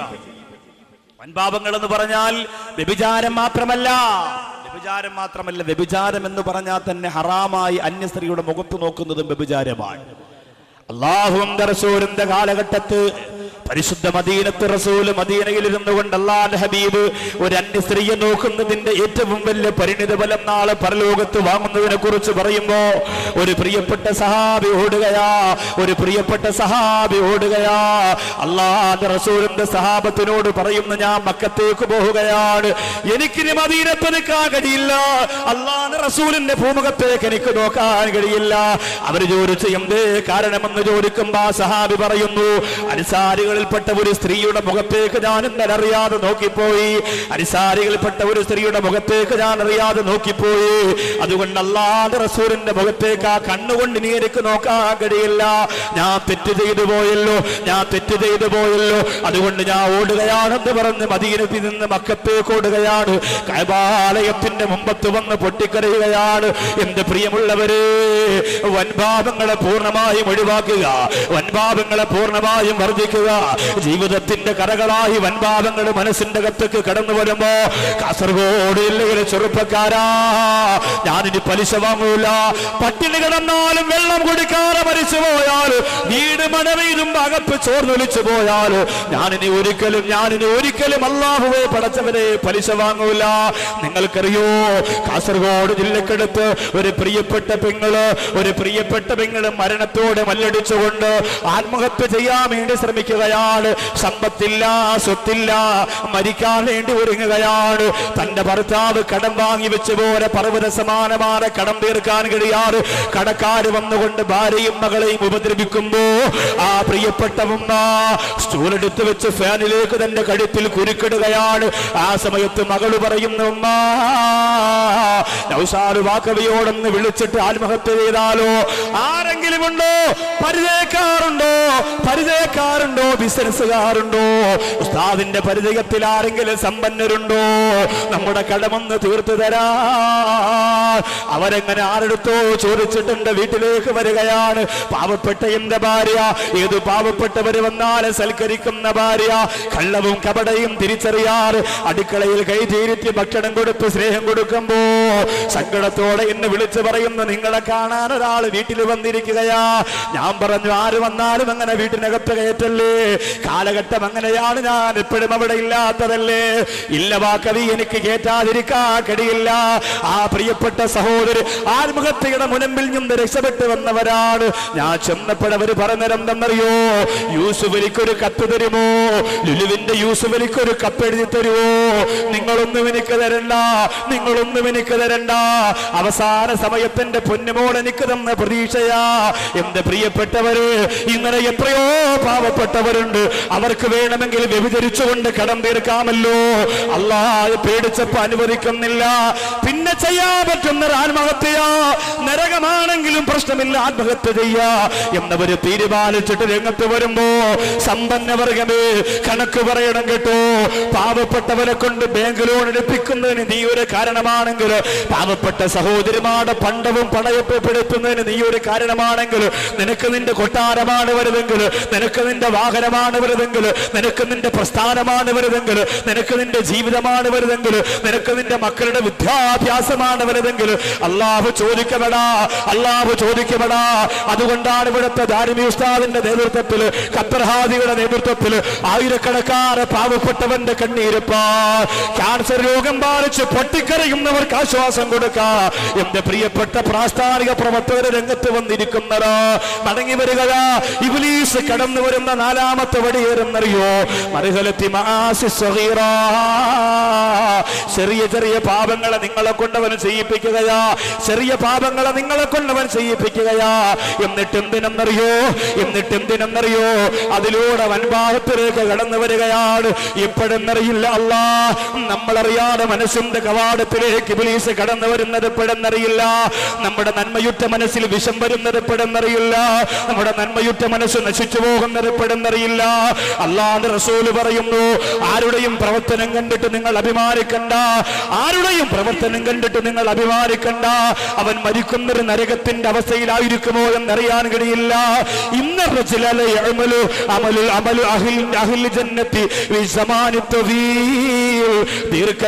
ദീർഘകാലം സ്വർഗത്തിൽ പോകുന്ന അമലൊരാൾ ചെയ്യുകയാ. തലമറയ്ക്കുകയാ, പർദ്ദയിടുകയാ, മത്തയിടുകയാ, തസ്ബീഹ് നമസ്കരിക്കുകയാ, തറാവീഹ് നമസ്കരിക്കുകയാ, തഹജ്ജുദ് നമസ്കരിക്കുകയാ. കാസർഗോഡ് ജില്ലയിലാ പെണ്ണിനെ കാണുന്നവരൊക്കെ പറയുന്ന അവള് സ്വർഗത്തിലാ, അവള് സ്വർഗത്തിലാ, അവള് സ്വർഗത്തിലാ. കാസർഗോഡ് ജില്ലയിൽ എത്രയോ ചെറുപ്പക്കാരുണ്ട് നിസ്കാരപ്പെടമ്പുള്ളവര്, മുണ്ടിന് മുട്ടിന് താട്, അതേ നെരിയാണിക്ക് താട് വസ്ത്രം വലിച്ചെടുക്കാത്തവര്, ഹറാമാണ് ഭക്ഷണം കഴിക്കാത്തവര്, പലിശ കൊടുക്കാത്തവര്, വല്ലാത്ത ത്യാഗത്തോട് ആവേശത്തോടു കൂടി ജീവിക്കുന്ന എത്രയോ എത്രയോ ചെറുപ്പക്കാര് കാസർഗോഡ് ജില്ലയിലുണ്ട്. പക്ഷേ എന്റെ പ്രിയപ്പെട്ട ചെറുപ്പക്കാരാ, അവസാനം മരിക്കുന്ന സമയത്ത് ചിലപ്പോ ഇബ്ലീസ് കടന്നു വന്നിട്ട് നിന്റെ മനസ്സിന്റെ നന്മയെ മുഴുവനും നശിപ്പിച്ചു കളഞ്ഞാലോ. ഒരിക്കലൊരു യുദ്ധത്തിന്റെ രണാകണത്തിൽ പ്രിയപ്പെട്ട സഹാബികൾ നോക്കുമ്പോ ആവേശത്തോടെ ഇസ്ലാമിന്റെ ശത്രുക്കളുടെ ശിരസറ്റ കബന്ധങ്ങളെ പറ്റി ഉരുട്ടിയിട്ട് ജിഹാദിന്റെ മുറവിളിയുമായിട്ട് തക്ബീർ വിളിച്ചുകൊണ്ട് ഒരു പ്രിയപ്പെട്ട സഹാബി കടന്നു ചെല്ലുകയാ. ഇസ്ലാമിന്റെ ശത്രുക്കളെ മുഴുവനും വെട്ടിയെറിയുകയാ. സഹാബികൾ പറഞ്ഞു, നബിയേ വഹുവ ഫിൽ ജന്ന, അയാള് സ്വർഗത്തിലാ, അയാള് സ്വർഗത്തിലാണ്, അയാള് സ്വർഗത്തിലാ. ആ സമയത്ത് അല്ലാഹുവിന്റെ റസൂല് പറയുന്നു വഹുവ മിനന്നാർ, അവൻ നരകത്തിലാണ്. സഹാബികൾ പറയുന്ന നബിയേ അയാൾക്ക് സ്വർഗമില്ലെങ്കിൽ പിന്നെ ആർക്കാ സ്വർഗം നബിയേ, അയാൾക്ക് സ്വർഗമില്ലെങ്കിൽ പിന്നെ ആർക്കാ സ്വർഗം നബിയേ. ഇസ്ലാമിന്റെ ശത്രുക്കളെ വെട്ടിയെറിഞ്ഞുകൊണ്ട് ഇസ്ലാമിന്റെ ആദർശത്തിന്റെ പതാക കയ്യിൽ പിടിച്ചുകൊണ്ട് അല്ലാഹു അക്ബർ എന്ന് പറഞ്ഞ് ചങ്കൂറ്റത്തോടെ മുന്നേറുന്ന ആ പ്രിയപ്പെട്ടവന് സ്വർഗമില്ലെങ്കിൽ പിന്നെ ആർക്കോ സ്വർഗമെന്ന് ചോദിക്കുമ്പോ അല്ലാഹുവിന്റെ റസൂല് പറയുന്നു, ആ മനുഷ്യന്റെ മരണം നിങ്ങൾ കണ്ടോ, ആ മനുഷ്യന്റെ മരണം നിങ്ങൾ കണ്ടോ. ഊരിപ്പിടിച്ച വാളുമാർ ആയിരക്കണക്കിന് ഇസ്ലാമിന്റെ ശത്രുക്കളെ വെട്ടിയ വാളുകൊണ്ട് ആ മനുഷ്യനരാ തന്റെ ശരീരത്തിലേക്ക് ആ കടാര ആ വാള് കുത്തിയിറക്കുകയാണ്. സ്വയം ശരീരത്തിലേക്ക് കുത്തിയിട്ട് മരിക്കുകയാണ്. മുത്തറസൂല് പറഞ്ഞില്ലേ, ഇങ്ങനെ ആര് മരണപ്പെട്ടാലും അവന് നരകമാണ്.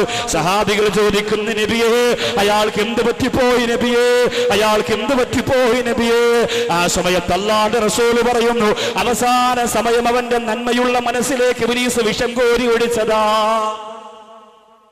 അവസാന സമയം അവന്റെ നന്മയുള്ള മനസ്സിലേക്ക് ഇബ്ലീസ് വിഷം കോരി ഒഴിച്ചതാണെന്ന് മുത്തുനബി മുഹമ്മദ് മുസ്തഫ.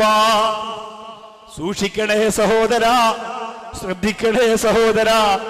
അതുകൊണ്ടാണ് കാളമ്പാടി ഉസ്താദ് പറഞ്ഞത് എനിക്ക് കൊട്ടാരം വേണ്ട, അതുകൊണ്ടാണ് പാറന്നൂർ ഉസ്താദ് പറഞ്ഞത് എനിക്ക് മണിമാളിക വേണ്ട. അല്ലാഹുവേ പടച്ചവനെ, അവരൊക്കെ വല്ലാതെ ഭയന്നിരുന്നു. അവസാനത്തെ ഒരു സെക്കൻഡ് മതിയല്ല ഇബ്ലീസ് കടന്നു വരാൻ. നമ്മൾ ഈ ചെയ്യുന്ന പുണ്യങ്ങൾ മുഴുവനും നഷ്ടപ്പെട്ടു പോയാ പിന്നെ നമുക്കാരാ? നമ്മൾ ഈ ചെയ്യുന്ന സൽക്കർമ്മങ്ങൾ മുഴുവനും തകർന്നു പോയാ പിന്നെ പരലോകത്ത് നമുക്ക് എന്താ ഉള്ളത് പെങ്ങളെ? അതുകൊണ്ടാണ് റാബിയത്തുൽ അദവിയ്യ അല്ലാഹുവിന്റെ പരിശുദ്ധ ഖുർആൻ ഓതി മരണപ്പെട്ടത്. ഈജിപ്തിലേക്ക് പോയപ്പോ കണ്ടതാണ് നഫീസത്തുൽ മിസ്രിയ റളിയല്ലാഹു അൻഹയുടെ മഖാം. അല്ലാഹുവേ, ഇത്ര ഭംഗിയുള്ള ഒരു മഖാമിന്റെ ജീവിതത്തിൽ ഞാൻ കണ്ടിട്ടില്ല, ഇത്ര ഭംഗിയുള്ള ഒരു മഖാമിന്റെ ജീവിതത്തിൽ ഞാൻ കണ്ടിട്ടില്ല. സുന്ദരിയായ ആത്മീയമായ സൗന്ദര്യത്തിന്റെ ഉടമയായ നഫീസ ബീവി റളിയല്ലാഹു അൻഹ സ്വന്തമായി ഖബർ കുഴിച്ചിട്ട് ആ ഖബറിന്റെ അകത്തിറങ്ങിയിരുന്നുകൊണ്ട് 600 ഖത്തം തീർത്ത മഹദിയാ. അല്ലാഹുവേ, എന്റെ പെങ്ങളെ, അവരൊക്കെ പേടിച്ചത് അവസാന സമയത്ത് ഇബ്ലീസ് കടന്നു വരുമോ എന്നാണ്. നമ്മളൊക്കെ ചെയ്യുന്ന അമലുകൾ അല്ലാഹു സ്വീകരിച്ചാലും സമാപനം ഒരു പഴുത് നമ്മുടെ മനസ്സിൽ ഇബ്ലീസിന് കിടക്കാൻ വിട്ടുകൊടുത്താൽ നമ്മൾ തോറ്റുപോകും. അല്ലാഹു നമ്മെ കാത്തിരക്ഷിക്കട്ടെ. മക്കത്തും മദീനത്തും ഒക്കെ എന്താ നടക്കുക? എത്ര പുണ്യമാണ് അവിടെ നടക്കുക. തറാവീഹ് ഒരു റക്അത്തിലും കരയാതിരിക്കാൻ കഴിയില്ല. അല്ലാഹുവേ, അവിടുത്തെ ഇമാമിങ്ങൾക്ക് നീ ശബ്ദം നിലനിർത്തി കൊടുക്കണേ റബ്ബേ, ദീർഘായുസ് കൊടുക്കണേ അല്ലാഹ്. ജീവിതത്തിലെ വലിയ ആഗ്രഹമായിരുന്നു പരിശുദ്ധ റമളാനിൽ മക്കത്ത്, അതിലേറെ ആഗ്രഹം മദീനത്തിരുന്നു കൊണ്ട് നോമ്പ് തുറക്കുക, നോമ്പ് പിടിക്കുക എന്ന്. അല്ലാഹു ഈ പരിശുദ്ധ റമളാനിന്റെ 4ാമത്തെ നോമ്പ് മുതൽ 7ാമത്തെ നോമ്പ് വരെ മസ്ജിദുൻ നബവിയിലായിരുന്നു നോമ്പ് തുറക്കാനുള്ള അവസരം അല്ലാഹു തന്നത്. അല്ലാഹു കബൂൽ ചെയ്യട്ടെ. കാസർഗോഡ് ജില്ലയിലെ, കർണാടകയിലെ എൻ്റെ പ്രിയപ്പെട്ട, എനിക്ക് ഏറ്റവും വേണ്ടപ്പെട്ട, ഞാനുമായി ബന്ധമുള്ള നല്ല മനസ്സിൻ്റെ ഉടമകൾക്കൊക്കെ ഞാൻ ദുആ ചെയ്തിട്ടുണ്ട്. അത് ഞാൻ പറയുന്നത് ആരോപണങ്ങളും പരിഹാസങ്ങളും വരുമ്പോൾ അറിയില്ലെങ്കിൽ പോലും അതിനോടൊപ്പം നിൽക്കുന്ന ചില മടയന്മാരുണ്ട്. നഷ്ടം എനിക്കല്ല, അതിൽ നഷ്ടം എനിക്കല്ല, നിങ്ങൾക്കാണ്. വേദനയോടുകൂടി പറയുന്നു, നിങ്ങൾ എന്നെക്കുറിച്ച് എന്തോ പറഞ്ഞു, അതിലൊന്നും എനിക്കൊരു പ്രയാസമില്ല. പക്ഷെ നിങ്ങൾക്ക് നഷ്ടം വരാൻ പാടില്ല. നിങ്ങൾക്ക് ലാഭമുള്ള ബിസിനസ് മാത്രമേ നിങ്ങൾ ചെയ്യാവൂ. നിങ്ങൾക്ക് നഷ്ടം വന്നു പോയാൽ നാളെ പരലോകത്ത് നമുക്ക് രക്ഷപ്പെടാൻ വേറെ വഴിയില്ല ചെറുപ്പക്കാരാ. അതുകൊണ്ടാണ് പറഞ്ഞു, എന്നെ നിങ്ങൾ ചവിട്ടിത്തേച്ചോ കുറ്റപ്പെടുത്തിക്കോ അതിലൊക്കെ സന്തോഷമേ ഉള്ളൂ. സയ്യിദന്മാരെ ആഫുദീങ്ങളെയൊന്നും നിങ്ങളൊന്നും പറയരുത്. പക്ഷെ ഞാൻ പറയുന്നു, നിങ്ങൾക്ക് നഷ്ടം വരുന്ന വർത്തമാനം നിങ്ങൾ ചെയ്യരുത്. നിങ്ങൾക്ക് ലാഭമുണ്ടാവണം. അള്ളാന്റെ കോടതി ചെല്ലുമ്പോൾ എന്തെങ്കിലും കിട്ടണം. ഉള്ള ഈ നിസ്കാരം തന്നെ കുറവല്ലേ, ഉള്ളതുകൂടി നിങ്ങൾ ഇല്ലാതാക്കി. അതുകൊണ്ട് ഇഖ്ലാസോടുകൂടി പറയാൻ, അള്ളാഹിന്റെ പൊരുത്തത്തിന് വേണ്ടി പറയാ, നല്ല മനസ്സോടെ നിയ്യത്ത് വെക്ക്. അള്ളാഹു കബൂൽ ചെയ്യട്ടെ. അവിടെ റിയാദുൽ ജന്ന എന്ന് പറയുന്ന ഒരു സ്ഥലമുണ്ടല്ലോ, അള്ളാഹുവെ എന്തൊരു അത്ഭുതമാ. മസ്ജിദുൻ നബവി എത്ര വിശാലമാണ്. പക്ഷെ റിയാദുൽ ജന്ന എന്ന് അടയാളപ്പെടുത്തിയിരിക്കുന്ന സ്വർഗത്തിന്റെ പൂങ്കാവനം പൂന്തോപ്പെന്ന് മുത്ത് ഹബീബ് പറഞ്ഞ ഒരു സ്ഥലം മാത്രമേ ഉള്ളൂ, പ്രധാനപ്പെട്ട ഒരു സ്ഥലം. ആ സ്ഥലത്ത് മഞ്ഞയും വെള്ളയും ചേർന്ന കാർപ്പറ്റ് കൊണ്ട് അടയാളപ്പെടുത്തിയിട്ടുണ്ട്. അവിടെ നിൽക്കാൻ എന്തൊരു മത്സരമാ. ഏറ്റവും വലിയ VIP-കളും ഏറ്റവും താഴ്ന്നവരും എല്ലാം അവിടെ ഒരുപോലെ. നിസ്കരിച്ചിട്ട് അവിടെ ഇരിക്കുന്നവരോട് സെക്യൂരിറ്റി വന്നിട്ട് പറയാം, മാറിക്കൊടുക്കുക, അടുത്ത ആളിനെ നമസ്കരിക്കാനുള്ളതാ. 2 റക്അത്ത് നമസ്കരിക്കാൻ സ്ഥലം കാല് പിടിച്ച് ചോദിക്കുന്ന ലോകത്തെ ഒരേ ഒരു സ്ഥലം റിയാദുൽ ജന്നയാ. അല്ലാഹു പോകാൻ തൗഫീഖ് തരട്ടെ, അല്ലാഹു പോകാൻ തൗഫീഖ് തരട്ടെ, അല്ലാഹു പോകാൻ തൗഫീഖ് തരട്ടെ. ലോകത്തെ 2 റക്അത്ത് നിസ്കരിക്കാൻ കാല് പിടിച്ച് അപേക്ഷിക്കുന്ന ഒരേ ഒരു സ്ഥലം റിയാദുൽ ജന്ന മാത്രമല്ലേ ഉള്ളൂ. അവിടെ നിസ്കരിക്കുന്നവരോട് പറയാം, ഒന്ന് മാറിത്തരോ, ഞാനൊന്ന് നമസ്കരിക്കട്ടെ. അപ്പൊ അവൻ പറയും, ഇവിടെ നിൽക്കാനുള്ള സ്ഥലമില്ല. അപ്പൊ പുറകെ നിൽക്കുന്ന ആള് പറയാ, എനിക്ക് ഒരു കാല് വെക്കാനുള്ള സ്ഥലം തന്നാൽ മതി, ഞാൻ നിസ്കരിച്ചോളാം. അല്ലാഹുവേ, ഇത് മുത്ത് ഹബീബിന്റെ ചാരത്തല്ലേ.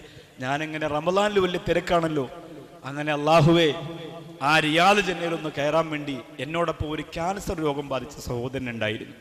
ഞാൻ ഉംറയ്ക്കൊക്കെ പോകുമ്പോൾ അങ്ങനെ രോഗികളാണ് കൂടുതൽ വരിക. അവർക്ക് വേണ്ടി ദുആ ചെയ്യാമല്ലോ, അവിടെ അവർക്കൊരാശ്വാസം കിട്ടുമല്ലോ. അങ്ങനെ ഒരു ക്യാൻസർ രോഗം ബാധിച്ച സഹോദരൻ മജ്‌ലിസിന്റെ ദുആ കൊണ്ട് 90% രോഗം മാറിയ കൂട്ടുകാരനാണ്. മദീനത്ത് പോയി അതിനൊരു പരിസമാപ്തി ഉണ്ടാക്കാൻ വേണ്ടി പോയതാ. അവിടെ ആ സഹോദരനും 2 കൂട്ടുകാരും എന്നോടൊപ്പം ഉണ്ടായിരുന്നു. റിയാദുൽ ജന്നയ്ക്കകത്ത് കയറി 2:45 അപ്പോൾ അതിനകത്ത് നിറച്ച് ആളിരിക്കുന്നു, നിസ്കരിക്കുന്നു, നിൽക്കാനും ഇരിക്കാനും ഇടമില്ല. ജീവിതത്തിൽ ഒരു അറിയപ്പെട്ട പ്രവാചകനായതിൽ ഏറ്റവും അധികം അഭിമാനം തോന്നിപ്പോയ നിമിഷം അപ്പോഴായിരുന്നു. ഫ്ലെക്സ് ബോർഡ് അടിച്ചു വെക്കുമ്പോൾ അങ്ങനെ തോന്നൂല. പ്രസംഗകലയുടെ രാജകുമാരനെ നെടിവെക്കുന്ന സദസ്സിലേക്ക് പ്രസംഗിക്കാൻ വരൂല എന്ന് ഡേറ്റ് കൊടുക്കുമ്പോഴേ പറയുന്നയാളാ. അതൊന്നും പറയാൻ പാടില്ല. പ്രസംഗകലയിലെ കുലപതി, ഗർജിക്കുന്ന സിംഹം, അതൊന്നും പറയാൻ പാടില്ല. അതൊക്കെ അങ്ങനെയുള്ള ആരിഫീങ്ങളും പണ്ഡിതന്മാരും ഒക്കെ വേറെയാണ്. അവരൊക്കെ കഴിഞ്ഞുപോയി. നമ്മളൊക്കെ ജാഹിരീങ്ങളല്ലേ പ്രിയപ്പെട്ടവരെ. അല്ലാഹു ഇതുപോലെയുള്ള നല്ല സദസ്സിൽ പറഞ്ഞുകൊണ്ടിരിക്കുമ്പോൾ മരിക്കാനുള്ള മഹാഭാഗ്യം അല്ലാഹു നമുക്ക് തരട്ടെ. അതല്ലാതെ എടുത്തു കാണിക്കാൻ നമ്മുടെ കൈവശം ഒന്നുമില്ല സഹോദരങ്ങൾ, ഒന്നുമില്ല. ആ രീതിയിലൊന്നും നിങ്ങൾ ഫ്ലക്സ് അടിക്കരുത്, അങ്ങനെ ഒന്നും നിങ്ങൾ എഴുതരുത്. അതിനോടൊന്നും എനിക്ക് പൊരുത്തമില്ല. അതാണ് നിങ്ങൾ എന്നോട് ചെയ്യുന്ന ഏറ്റവും വലിയ ക്രൂരത. പരിഹാസങ്ങളും അപഹാസ്യങ്ങളും പറയുന്നവരെ സ്നേഹിക്കുമ്പോൾ ഇതുപോലെ പുകഴ്ത്തി പറയുന്നവരെ വല്ലാഹി തമ്പുരാനെ തന്നെയാണ് സത്യം 101% ഞാൻ വെറുക്കുന്നു എന്ന് ഈ സദസ്സിനെ സാക്ഷി നിർത്തി പറയാണ്. പക്ഷെ അഭിമാനം തോന്നിയത് എപ്പോഴെന്നറിയോ, റിയാദുൽ ജന്നയിൽ നിൽക്കാൻ സ്ഥലമില്ലാതെ ഞാനിങ്ങനെ അല്പം ഇങ്ങനെ നീങ്ങി ഞെരുങ്ങി പോകുമ്പോൾ നിസ്കരിക്കാൻ ഇരിക്കാനുള്ള സ്ഥലം കിട്ടിയിട്ട് നിസ്കാരം കഴിഞ്ഞിട്ട് എഴുന്നേക്കാതെ കുറെ ആളുകൾ ഇരിക്കുന്നുണ്ട്. അപ്പോൾ അതിൽ ഒരു ചെറുപ്പക്കാരൻ എന്നെ ഇങ്ങനെ നോക്കിയിട്ട് ഔഷാദ് ബാക്കവിയല്ലെന്ന് ചോദിച്ചു. മക്കത്തും മദീനത്തും നിൽക്കുന്ന ചിലപ്പോൾ കമ്മീസും അല്ലെങ്കിൽ ചിലപ്പോൾ വെറും തുപ്പി മാത്രമേ ഉണ്ടാവുള്ളൂ, ചിലപ്പോൾ ഷാൾ ഉണ്ടാവില്ല. അതൊക്കെ കണ്ടാൽ ചിലപ്പോൾ അറിയാൻ പറ്റൂല എന്ന് ഞാൻ കരുതി. പക്ഷേ എങ്കിലും അവൻ ചോദിച്ചു, ഔഷാദ് ബാക്കവിയല്ലെന്ന് ചോദിച്ചു. ഞാൻ പറഞ്ഞു അതെ. അവൻ പറഞ്ഞു, ഉസ്താദെ ഞാൻ മാറിത്തരാം, ഉസ്താദ് ഇവിടെ നിന്ന് നമസ്കരിച്ചോ. ഞാൻ പറഞ്ഞു, എന്നോടൊപ്പം ഒരു ക്യാൻസർ രോഗിയുണ്ട്, ഞാനും എൻ്റെ സുഹൃത്തും മാറിത്തരാം, നിങ്ങൾ 2 പേരും ഇവിടെ നിന്ന് നമസ്കരിച്ചോ. ഞാൻ പറഞ്ഞു, ലോകത്ത് ഇത്രയും വിലപ്പെട്ട സ്ഥലത്ത് നിന്ന് ഒരാൾക്ക് വേണ്ടി മാറിക്കൊടുക്കാന്ന് പറഞ്ഞാൽ അതൊരു വല്ലാത്ത സംഭവമാണ്. അവൻ പറഞ്ഞു, ഉസ്താദെ നിങ്ങളിരുന്ന് ദുആ ചെയ്ത എനിക്കും എല്ലാവർക്കും വേണ്ടി നിങ്ങൾ ദുആരക്കും. നിങ്ങളുടെ മജ്‌ലിസിൽ പാവപ്പെട്ടവർക്ക് വേണ്ടി സ്വതക്ക ചെയ്യുന്നവർക്ക് നിങ്ങൾ ദുആരക്കും. നിങ്ങളുടെ മജ്‌ലിസിൽ ക്യാൻസർ രോഗം വന്നവർക്ക് പൈസയും സ്വർണ്ണവും തന്നവർക്ക് നിങ്ങൾ ദുആരക്കും. പക്ഷെ ഞാനിരുന്നാൽ എൻ്റെ കാര്യം മാത്രമേ എനിക്ക് പറയാനറിയുള്ളൂ. ഒരുപാട് സങ്കടങ്ങളൊന്നും ഞാൻ കണ്ടിട്ടില്ലല്ലോ. ഉസ്താദിനെ പോലുള്ളവരുടെ പ്രഭാഷണം കേട്ടിട്ടാണ് ഞങ്ങൾ ഇവിടെ വന്നത്. അതുകൊണ്ട് ഞാൻ മാറിത്തരാം, ഉസ്താദ് ഇരുന്നോ എന്ന് പറഞ്ഞിട്ട് ഞാൻ അവരോട് ചോദിച്ചു, നിനക്ക് എങ്ങനെ എന്നെ മനസ്സിലായി? അവൻ പറഞ്ഞു, ഉസ്താദിന്റെ പല്ല് കണ്ടിട്ട് എനിക്ക് മനസ്സിലായി ഉസ്താദെ നിങ്ങളാണെന്ന്. അതുകൊണ്ടാണ് ഞാൻ ഉസ്താദ് നിങ്ങളാണോ എന്ന് ചോദിച്ചത്. ഉസ്താദ് ഇരുന്നോ ആയിരുന്നോ എന്ന് പറഞ്ഞപ്പോ എന്നിട്ട് ആ സഹോദരൻ ചെവിയിൽ ഒരു രഹസ്യം പറഞ്ഞു വന്നു. ആ രഹസ്യം നിങ്ങൾക്ക് മുന്നിൽ ഞാൻ പരസ്യമാക്കുന്നു, ഒരു നന്മക്ക് വേണ്ടിയാണ്. എന്താണെന്നറിയോ? അത് പരിശുദ്ധ റമളാനിൽ 2:30 മണി കഴിഞ്ഞ് റിയാദുൽ ജന്നയിൽ നമസ്കരിക്കാൻ വേണ്ടി നിങ്ങൾ പോയാൽ, ആദ്യം നമസ്കരിച്ച് പുറത്തിറക്കിയാൽ വീണ്ടും ഒന്നുകൂടി കയറി വരിക. അങ്ങനെ അവസാന സമയത്ത് അതിൻ്റെ അകത്തേക്ക് ഒരു 3 മണി അടുപ്പിച്ചാകുമ്പോൾ ഒരു പ്രാവശ്യം കയറ്റിയാൽ പിന്നെ എന്ത് ചെയ്യൂല? തറാവീഹ് നമസ്കാരം വരെ അവിടെ ഇരിക്കുന്നവരെ എഴുന്നേറ്റ് പോകാൻ സെക്യൂരിറ്റിക്കാർ പറയൂല. പിന്നെ തറാവീഹ് നമസ്കാരം വരെ ഏത് സ്ഥലമാ? 2 റക്അത്ത് നിസ്കരിക്കുന്ന സ്വർഗത്തിന്റെ സ്ഥലത്തെ കുറിച്ചാ പറയുന്നത്. 3 മണി മുതൽ തറാവീഹ് കഴിയുന്ന 11:30 മണി വരെ പിന്നെ അവിടെ ഇരുന്നാൽ ഒരു മഖ്ലൂക്കും അവിടെ എഴുന്നേറ്റ് പോകാൻ നിന്നോട് പറയില്ല. ഞങ്ങൾക്കത് അനുഭവം ഉള്ളതാണ് ഉസ്താദേ എന്ന് പറഞ്ഞു. ഞാൻ മനസ്സുകൊണ്ട് വിചാരിച്ചു, അള്ളാഹുവേ, ഈ വർഷത്തെ മദീന വല്ലാത്ത കബൂലിയത്താണ്, ഈ വർഷത്തെ മദീന വല്ലാത്ത കബൂലിയത്താണല്ലോ.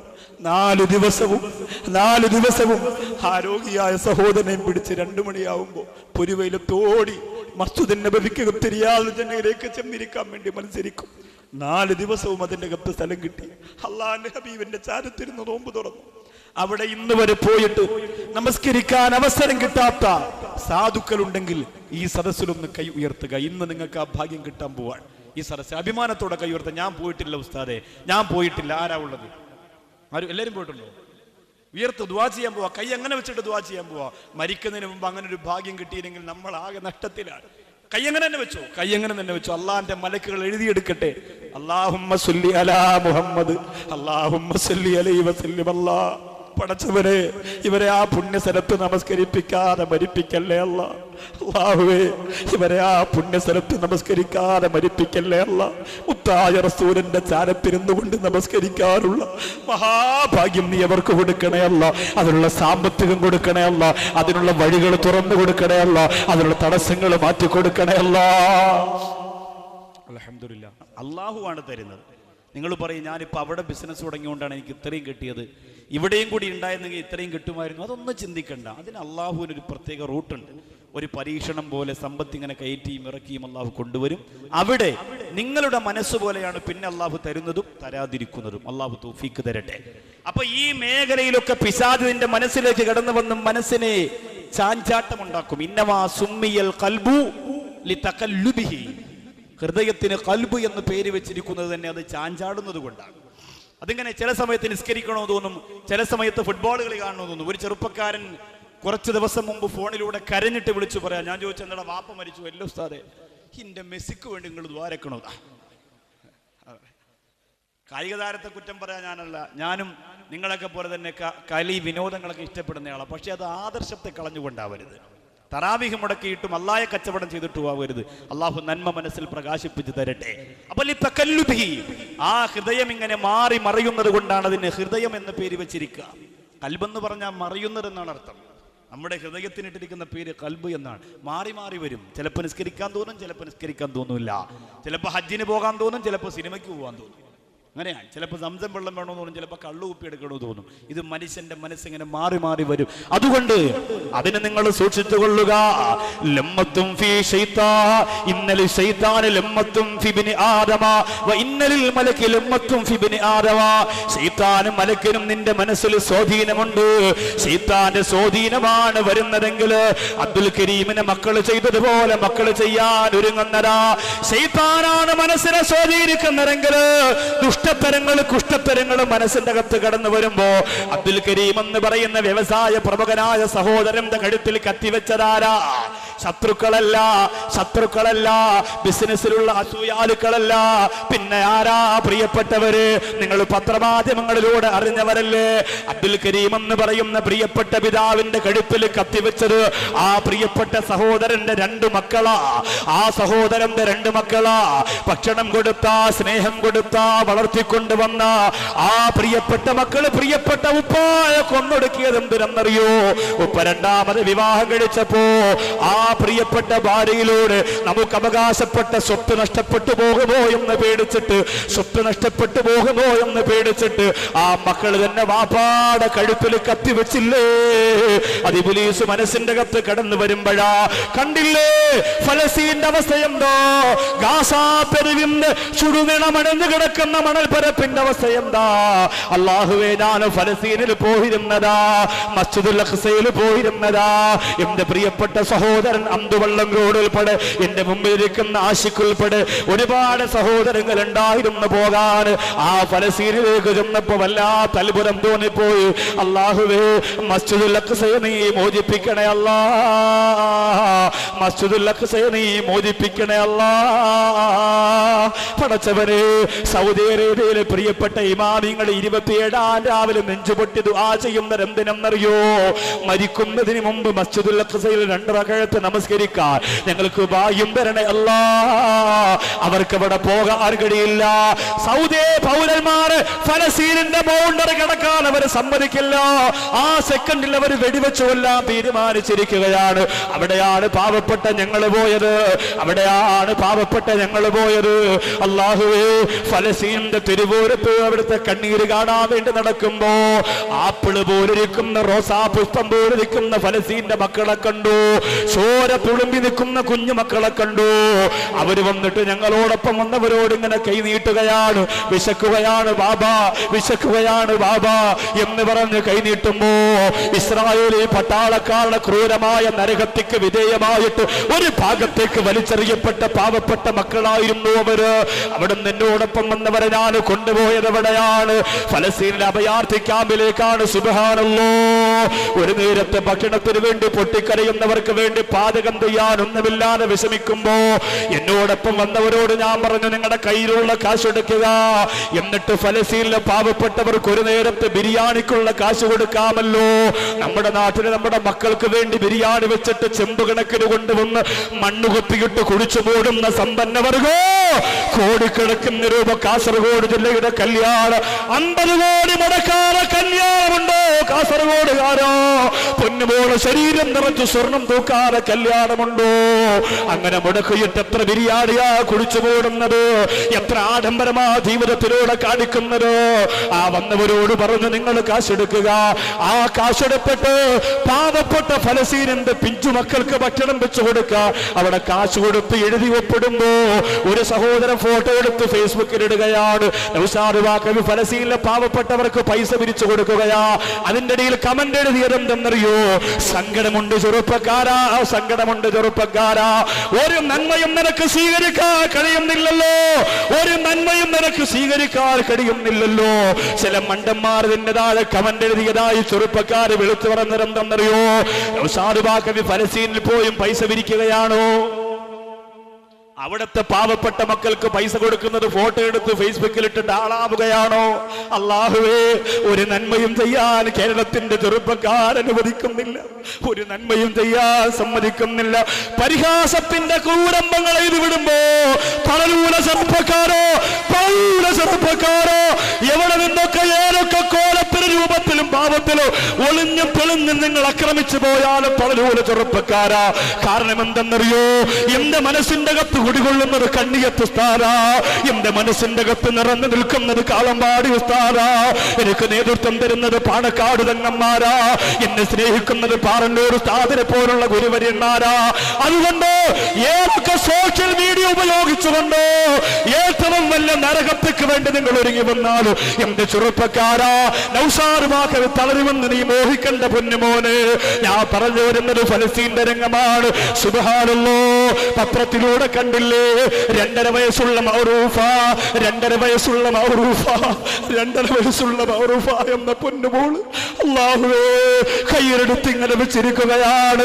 കൈ വെട്ടിയെരുന്നതിങ്ങനെ തൂങ്ങിക്കിടക്കുകയാണ്, കാല് വെട്ടിയെരുന്നതിങ്ങനെ തൂങ്ങിക്കിടക്കുകയാണ്.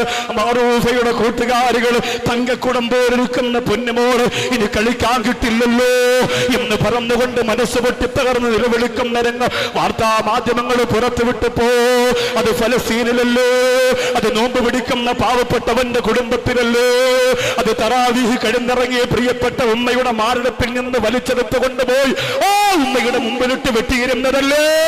പാൽക്കുപ്പി വാക്യകത്തിരിക്കേണ്ട പ്രായത്തില് തോക്കിന്റെ തുമ്പറക്കി വെച്ചിട്ട് വെടിയുതിർത്തിട്ട് അല്ലാഹുവേ 2.5 വയസ്സുള്ള ഫാത്തിമമാരുടെ ആമിനമാരുടെ പലശീതമണ്ഡല് പൊട്ടിച്ചു തരുമ്പോ കാരുണ്യവാനാന പടച്ചവരെ ഞങ്ങൾക്ക് വേറെ ശക്തിയില്ല അല്ലോ. പാവപ്പെട്ട നമുക്കൊന്നും ചെയ്യാൻ കഴിയില്ല അല്ലോ. ഈ രാത്രി ഈ പകൽ സമയത്ത് മനോഹരമായ കാസർഗോഡിന്റെ തീരത്ത് തടിച്ചുകൂടിയ പാവപ്പെട്ടവരുടെ ദുആക്ക് നീ ഉത്തരം തരണേ അല്ലോ. ഇസ്രായേലിനെ തകർക്കണേ അല്ലോ. അവരായുധങ്ങളെ നശിപ്പിക്കണേ അല്ലോ. പാവപ്പെട്ട പിഞ്ചുമക്കളെ ചുട്ടുകരിക്കുന്ന അവരുടെ തന്ത്രങ്ങളെ പൊളിക്കണേ അല്ലോ. അവരുടെ തന്ത്രങ്ങളെ പൊളിക്കണേ അല്ലോ. ഫലസ്തീനിലെ ശക്തിക്ക് നീ ശക്തി കൊടുക്കണേ അല്ലോ. മനസ്സിന് ശക്തി കൊടുക്കണേ അല്ലോ. ഉമ്മാന്ന് വിളിക്കുമ്പോ വാക്യകത്തേക്ക് ബോംബിറക്കി വെച്ചു കൊടുത്തിട്ട് നശിപ്പിച്ചുകൊണ്ടിരിക്കുന്ന അവിടുത്തെ ഏറ്റവും നല്ല ശത്രുക്കളെ അല്ലോ നീ ശയിപ്പിക്കണേ അല്ലോ. നീ ശയിപ്പിക്കണേ അല്ലോ. നീ ശയിപ്പിക്കണേ അല്ലോ. മാരക രോഗം മനസ്സിന്റെ അകത്ത് പടർന്നു പോകുമ്പോഴാണ് കാരുണ്യം ഉണ്ടാകാതെ വരിക. 65 ലക്ഷം ജനങ്ങളെ ചുട്ടുകരിച്ചു കൊന്ന അഡോൾഫ് ഹിറ്റ്ലർ അവസാനം ബ്ലൗണ്ടി എന്ന് പറയുന്ന നായയും ഇവാ ബ്രൗൺ എന്ന് പറയുന്ന ഭാര്യയും മാത്രമുള്ളപ്പോ ആത്മഹത്യ ചെയ്യേണ്ടി വന്നു പോയില്ലേ? ആരഹങ്കരിക്കുന്നുവോ അവരെ അള്ളാഹു പടച്ചതമ്പരം താഴ്ത്തിക്കൊണ്ടുവരും. പറഞ്ഞു വന്നത് ഒരു മനുഷ്യന്റെ മനസ്സിൽ ഏറ്റവും അധികം മാരക രോഗം ഇബ്ലീസ് ആദ്യം എടുത്തു വെച്ചു കൊടുക്കുന്നത് അഹങ്കാരമാണ്. അവന്റെ നന്മയുട്ട മനസ്സിനെ നശിപ്പിക്കാൻ ഇബ്ലീസ് ആദ്യം നഫ്സമ്മാറയിലൂടെ ശ്രമിക്കുന്നത് അഹങ്കാരമാണ്. ആ ശരീരത്തിന്റെ സ്വഭാവങ്ങൾ മുഴുവനും വൃത്തികെട്ടതാ. ഒന്നും രക്ഷപ്പെടുകയില്ല. കാരുണ്യത്തിന്റെ ചിറകിന് താഴെ ജീവിച്ച മുത്താജ തങ്ങളുടെ സ്നേഹത്തിന്റെ സ്പർശനമേറ്റി ജീവിച്ചു പോയ എന്റെ പ്രിയപ്പെട്ട കാസർഗോഡ് ജില്ലക്കാരാ, അഹങ്കരിക്കാൻ നമുക്ക് അർഹതയുണ്ടോ? അഹങ്കരിക്കാൻ നമുക്ക് യോഗ്യതയുണ്ടോ? നമ്മൾ അല്ലാഹുവിന്റെ റസൂൽ പറഞ്ഞത് കേട്ടില്ലേ? അല്ലാഹു പറഞ്ഞു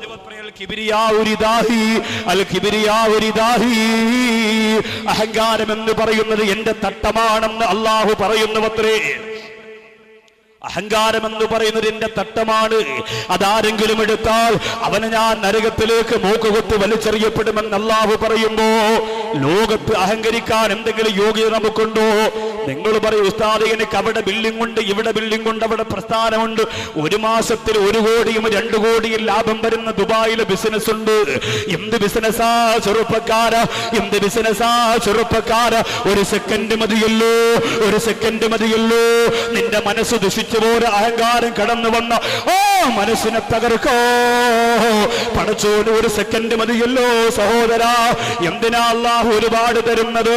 ഒരു മാരക രോഗം നിനക്ക് അല്ലാഹു തന്നാ സഹിക്കാൻ പറ്റാത്ത മനുഷ്യരല്ലേ നമ്മള്. ക്യാൻസർ രോഗം ബാധിച്ചവര് കാസർഗോഡുണ്ടോ എനിക്കറിയില്ല. ക്യാൻസർ രോഗം ബാധിച്ചവര് കാസർഗോഡുണ്ടോ എനിക്കറിയില്ല.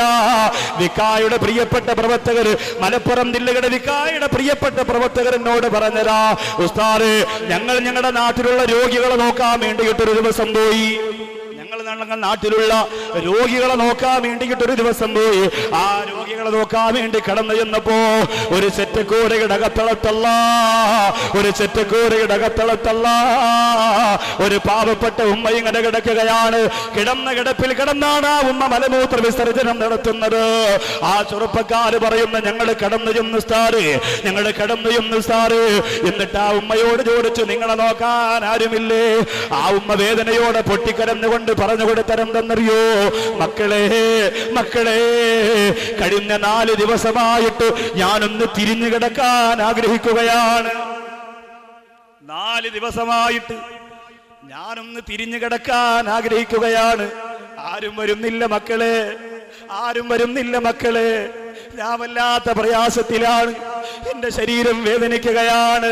വിക്കായുടെ പ്രിയപ്പെട്ട സുന്നത്ത് ജമാഅത്തിന്റെ മക്കള് ആ ഉമ്മായ 2 കൈകൊണ്ട് താങ്ങിയെടുത്ത് തിരിച്ചു കിടത്തിയപ്പോ പൊട്ടിക്കരഞ്ഞുകൊണ്ട് ആ ഉമ്മ പറഞ്ഞു അത്രേ, അൽഹംദുലില്ലാഹ്. എന്നിട്ട് ആ ഉമ്മാക്ക് ഗുളിക കൊടുക്കുകയാണ്. എവിടത്തെ ഗുളികയാണ്? അവര് പൈസ കൊടുത്ത് വാങ്ങിയതല്ല. സമ്പന്നവർഗം പനി വരുമ്പോ 2 ഗുളികയ്ക്ക് പകരം അതേ കമ്പനിയുടെ 50 ഗുളിക വാങ്ങുമല്ലോ. എന്നിട്ട് വീടിന്റെ അകത്തെടുത്തുകൊണ്ട് പാഴാക്കി കളയുമല്ലോ. അതിനെ പോയി മക്കൾ പെറുക്കിയെടുക്കുകയാണ്. അതിനെ പോയി മക്കൾ പെറുക്കിയെടുക്കുകയാണ്. ക്യാൻസറിന്റെ ഒരു ഇഞ്ചക്ഷന് പോലും 42,000 രൂപയുടെ മരുന്നാണത്രേ. 42,000 രൂപയുടെ മരുന്നാണത്രേ. അല്ലാഹുവേ, ഈ അടുത്ത സമയത്ത് വികായയുടെ പ്രവർത്തകരുടെ മുന്നിലേക്ക് 42,000ന്റെ 4 ഇഞ്ചക്ഷന്റെ മരുന്നുമായിട്ടൊരു സഹോദരി കടന്നു വന്നുവത്രേ. തന്റെ പ്രിയപ്പെട്ട ഭർത്താവിന് വേണ്ടി ഇഞ്ചക്ഷന് വാങ്ങിയതാ. പ്രിയപ്പെട്ടവൻ മരണപ്പെട്ടു പോയി. 2 ലക്ഷം രൂപയുടെ മരുന്നുണ്ട്. വികായയുടെ പ്രവർത്തകര് പൊട്ടിക്കരന്നുകൊണ്ട് പറഞ്ഞിത്താ, നിങ്ങളുടെ ഭർത്താവ് മരിച്ചുപോയെങ്കിൽ എന്താ, വേറെ ഭർത്താക്കന്മാർക്ക് ഈ മരുന്ന് കൊണ്ട് ജീവൻ കിട്ടാ പോവുകയാണ്. മറക്കല്ല കാസർഗോഡുകാരാ, മറക്കല്ല കാസർഗോഡുകാരാ. നമുക്ക് റമളാനെ സാക്ഷിയാക്കിയിട്ട് ചെയ്യാൻ പറ്റുന്ന, റമളാനെ സാക്ഷിയാക്കിയിട്ട് ചെയ്യാൻ പറ്റുന്ന ഏറ്റവും വലിയ പുണ്യമാണ്. അതിനാദ്യം ആവശ്യമുള്ളത് ആംബുലൻസ് ആണ്. ആദ്യം ആവശ്യമുള്ളത് ആംബുലൻസ് ആണ്. അല്ലാഹുവിന്റെ ഖുർആൻ പാവപ്പെട്ടവരോട് താല്പര്യമില്ലാതെ അഹങ്കാരത്തിന്റെ പർവ്വതം പണിന്നിട്ട് മരണപ്പെട്ടു പോരാ ബൽആബുവിന് ബാഹൂറയുടെ ചരിത്രം പറയാനുണ്ട്. ഖിദർ നബി അലൈഹിസ്സലാം പഠിപ്പിച്ച ദുആ പറയാനുണ്ട്. ഖുർആനിലെ ഏറ്റവും വിലപ്പെട്ട ഒരായത്ത് ക്യാൻസർ വരാതിരിക്കാൻ ദിവസവും 111 പ്രാവശ്യം ഓതാനുള്ള ചെറിയ ഒരായത്ത് പഠിക്കാറുണ്ട്. എന്റെ സഹോദരങ്ങളെ, ഈ സ്വർഗത്തിന്റെ പൂങ്കാവിൽ നിന്നുകൊണ്ട് പറയുകയാണ്, കഴിയുമോ, നിങ്ങൾക്ക് കഴിയുമോ? വികായയുടെ പ്രവർത്തകർക്ക് നടുവോട് പിടഞ്ഞു വീടുന്ന പാവപ്പെട്ടവന്റെ ശരീരം പെട്ടെന്ന് ഹോസ്പിറ്റലിൽ എത്തിക്കാൻ നിങ്ങളൊന്ന് ഫോൺ വിളിച്ചാൽ 24 മണിക്കൂറും പറന്നെത്തുന്ന 24 മണിക്കൂറും പറന്നെത്തുന്ന പറവകളായി ആ പ്രിയപ്പെട്ട ചുണക്കുട്ടന്മാർ രംഗത്ത് വരുമ്പോ സുബ്ഹാനല്ലാഹ്, മനസ്സുള്ളവര് ബാക്കിയുള്ള മാസങ്ങൾ ചെയ്യുന്ന പോലെയല്ല. ഇന്ന് നിങ്ങൾ ചെയ്യുമ്പോ ഇത് ചെയ്തു എന്ന് പടച്ചവനോട് സാക്ഷി പറയാ. അള്ളാന്റെ പരിശുദ്ധ റമളാനുണ്ട്, മറക്കണ്ട. ഞാൻ ഇന്നാളും ചെയ്തതല്ലേ, ഞാൻ അവിടെ ചെയ്തതല്ലേ, ഞാൻ ഇവിടെ ചെയ്തതല്ലേ എന്നൊന്നും നിങ്ങളുടെ മനസ്സിലേക്ക് ചിന്തിക്കണ്ട. ഇന്ന് ചെയ്താൽ റമളാന്റെ പൊരുത്തമുണ്ട്. റമളാൻ സാക്ഷി പറയും. അള്ളാഹു അനുഗ്രഹിക്കട്ടെ, അള്ളാഹു അനുഗ്രഹിക്കട്ടെ, അള്ളാഹു അനുഗ്രഹിക്കട്ടെ. ഇസ്ലാമിക ചരിത്രത്തിൽ 60,000 ശിഷ്യഗണങ്ങൾ ഉണ്ടായിരുന്ന മഹാൻ അള്ളാഹുവിന്റെ അർശിലേക്ക് നോക്കിയിട്ട് ദുനിയാവിലുള്ള തന്റെ പ്രിയപ്പെട്ട ശിഷ്യന്മാരോട് സംസാരിച്ചിരുന്ന മഹാൻ. അള്ളാഹുവിന്റെ പരിശുദ്ധ ഖുർആൻ ആ ബഹുമാനപ്പെട്ടവരെ കുറിച്ച് പറഞ്ഞത് വത്ലു അലൈഹിം നബഅല്ലദീ അതൈനാഹു ആയാതിനാ വൻസലഖ മിൻഹാ ഫഅത്ബഅഹു ശൈത്താനു വകാന മിനൽ ഗാഫീൻ.